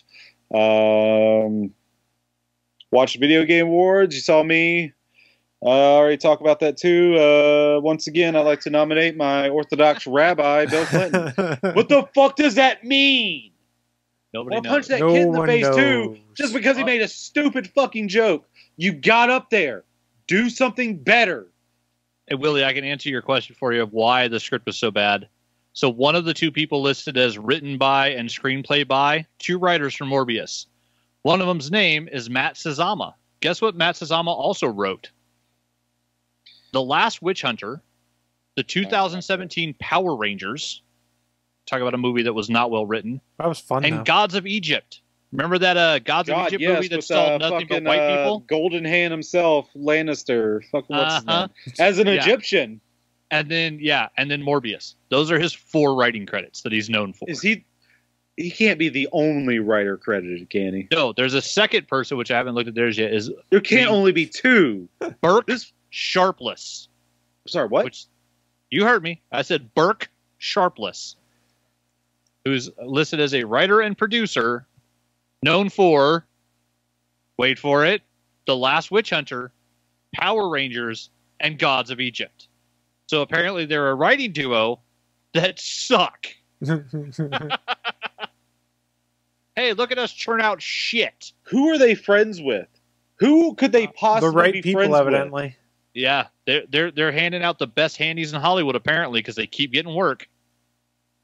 Because the blowjobs suck. Apparently, also did the screenplay for Dracula Untold, which actually wasn't a bad movie, just handled poorly by Universal. Yeah, but both the writing and directing in Morbius is bad. Oh, awful. Both Just are awful. done bad. What? You mean a Jared Leto superhero character isn't good? Mhm. I'm shocked. No, you mean a Spider-Man villain movie that once again doesn't have Spider-Man or any connection to Spider-Man in it? Sucks. Anti-hero? Yeah. Not villain, but I'd say anti-hero, right? Eh, Either way, Jared Leto wasn't even the biggest problem. Like, he was all right. It he's was a douche whatever. Canoe, that's the problem. Although Yeah. I can't really say Captain anything Douche because Canoe. he wasn't given anything written worth saying. It's not his fault. The script is written so fucking terribly. Not his fault. He probably Now, could have written a better Could script he for have done this. better with a better script? I don't know. Can't answer that. I'm not going to defend him for it or say that. We don't know because it's an unknown unknown. I'll tell you this. I like his Joker better than his Morbius. Didn't like his Joker. He puts more either. effort in it. I liked his Joker. Yeah, fuck that Joker. Yeah, I'll take gangster Joker over incel Joker any day of the week. Yeah, screw that Joker too. you're getting a sequel with Lady Gaga. Oh boy. No, I'm not. I don't really. I mean, I might see it. I'm just a little curious. I mean, I'm never going to watch that Joker movie again. But I mean, because it made you feel so uncomfortable. That was what it was made to do. I It didn't pay to did see the Todd what it Phillips was trying to Joker. do I won't really pay well. to see the sequel. Have fun So- gifting that jerk off motion I just made there, internet. Will be your first time, would it? First time I wasn't getting paid. I mean, what? Nah, you're getting paid. You're a professional. A Doesn't matter. nickel isn't getting paid, Chris. That's getting paid, Willie. Hey, money is money. I ain't There's a game, but 20 transaction. is 20, right? Financial transaction is a fucking financial joke. transaction. He may be cheap, but a cheap professional is still a professional. That's right. Yeah, so Morbius sucks. I think it's hilarious that they lost even more money by re-releasing it again. It's because it was Morbin time, man. When did it was it like 2 months after I it got don't know. released? It was Something bad, like that. though. Like, what is the time frame? It's fucking ridiculous. Like, this hurts. This fucking hurts. The people in charge of Sony, what the fuck? Sony Pictures or Columbia, whatever the fuck it is. It fucking hurts. I mean, You you're guys not are doing wrong. terrible decisions. Hire me. I'll make better decisions for you because you guys ain't doing shit. There's You some just- box office news You that's just kind of funny hire your though. best When it friends comes to to do hand jobs for you. bad decisions, guess what made more money than Strange World this weekend? What is Strange World? Strange World's that Disney movie that no one's heard of. Oh, yeah. What There's exactly? no I one don't knew know what what's coming out. Strange World Exactly. is. So there's a Disney movie in the theaters that's projected to make another 5.1 million this weekend in the third slot.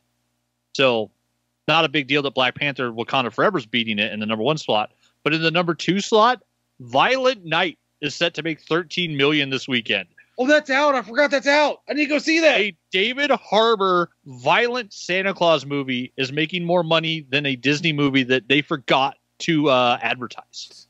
I love it. Oh, that's so ridiculous. Hey, David Harbour's people who awesome. have money in Sony, hire me and I do better than those fucking jerk off execs you got up there. 100%. Well, Tell us how you I really can't do feel. worse, can I? I can't re-release Morbius, can I? Fucking morons. they might let you if you asked. Fucking morons. It fucking hurts so bad. This is why I don't give a fuck about this world. It's already fucked. That's why he doesn't This care. is why. Well, I mean, it's part of the overall reason. There's Gotcha. so many there's so many fingers holding onto that globe. Morbius Of hate. is why. We blame So Morbius. many of them.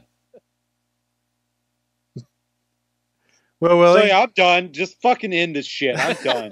I'm fucking done. Put Willie out of his misery. on I'll that see you note, guys later. Fuck off. on that note, we're going to shut things down. Willie is having a moment right now. But before we do shut things down, a friendly reminder, we stream this show live every Sunday right now at 11 a.m. Eastern, 10 a.m. Central. Stay tuned for changes in that schedule as we go on. You can find us when we stream live over at www.geeks.live. I lost my train of thought. Is there anything else I was going to add? Willie's gone, as you can see. He turned off his camera. He's done. But you guys have any final thoughts before we shut this down? Jedi Survivor. Yeah, it looked pretty cool. Yeah, Kate Keslis is back. Yeah, that looked pretty cool. And BD1. I love BD. He's up here on my shelf. The one Lego build I chose to do of a droid. BD1's badass. So I guess we'll shut this thing down right now and say thank you so much for joining us. And just remind everyone how much Willie Nelson loves the Morbius movie. It's his favorite movie of all time, and he wants to go more bound. Bye, guys. Tweet him that it's Morbin time. Thanks for listening to this brand new episode of the All Things Good and Nerdy podcast. Don't forget, we'll be back next Sunday live at 11 a.m. Eastern, 10 a.m. Central over at live.atgnpodcast.com, channel 3 of the Awful Geek radio app, and over at our network home at gonnageek.com/live. If you have any feedback for the show, please contact us atgnpodcast@gonnageek.com, on our hotline number at 304-806-ATGN, or even better, go to Twitter and send us a message at ATGN Podcast. The music you've heard in this show is produced by Kevin MacLeod and can be found at incompetech.com.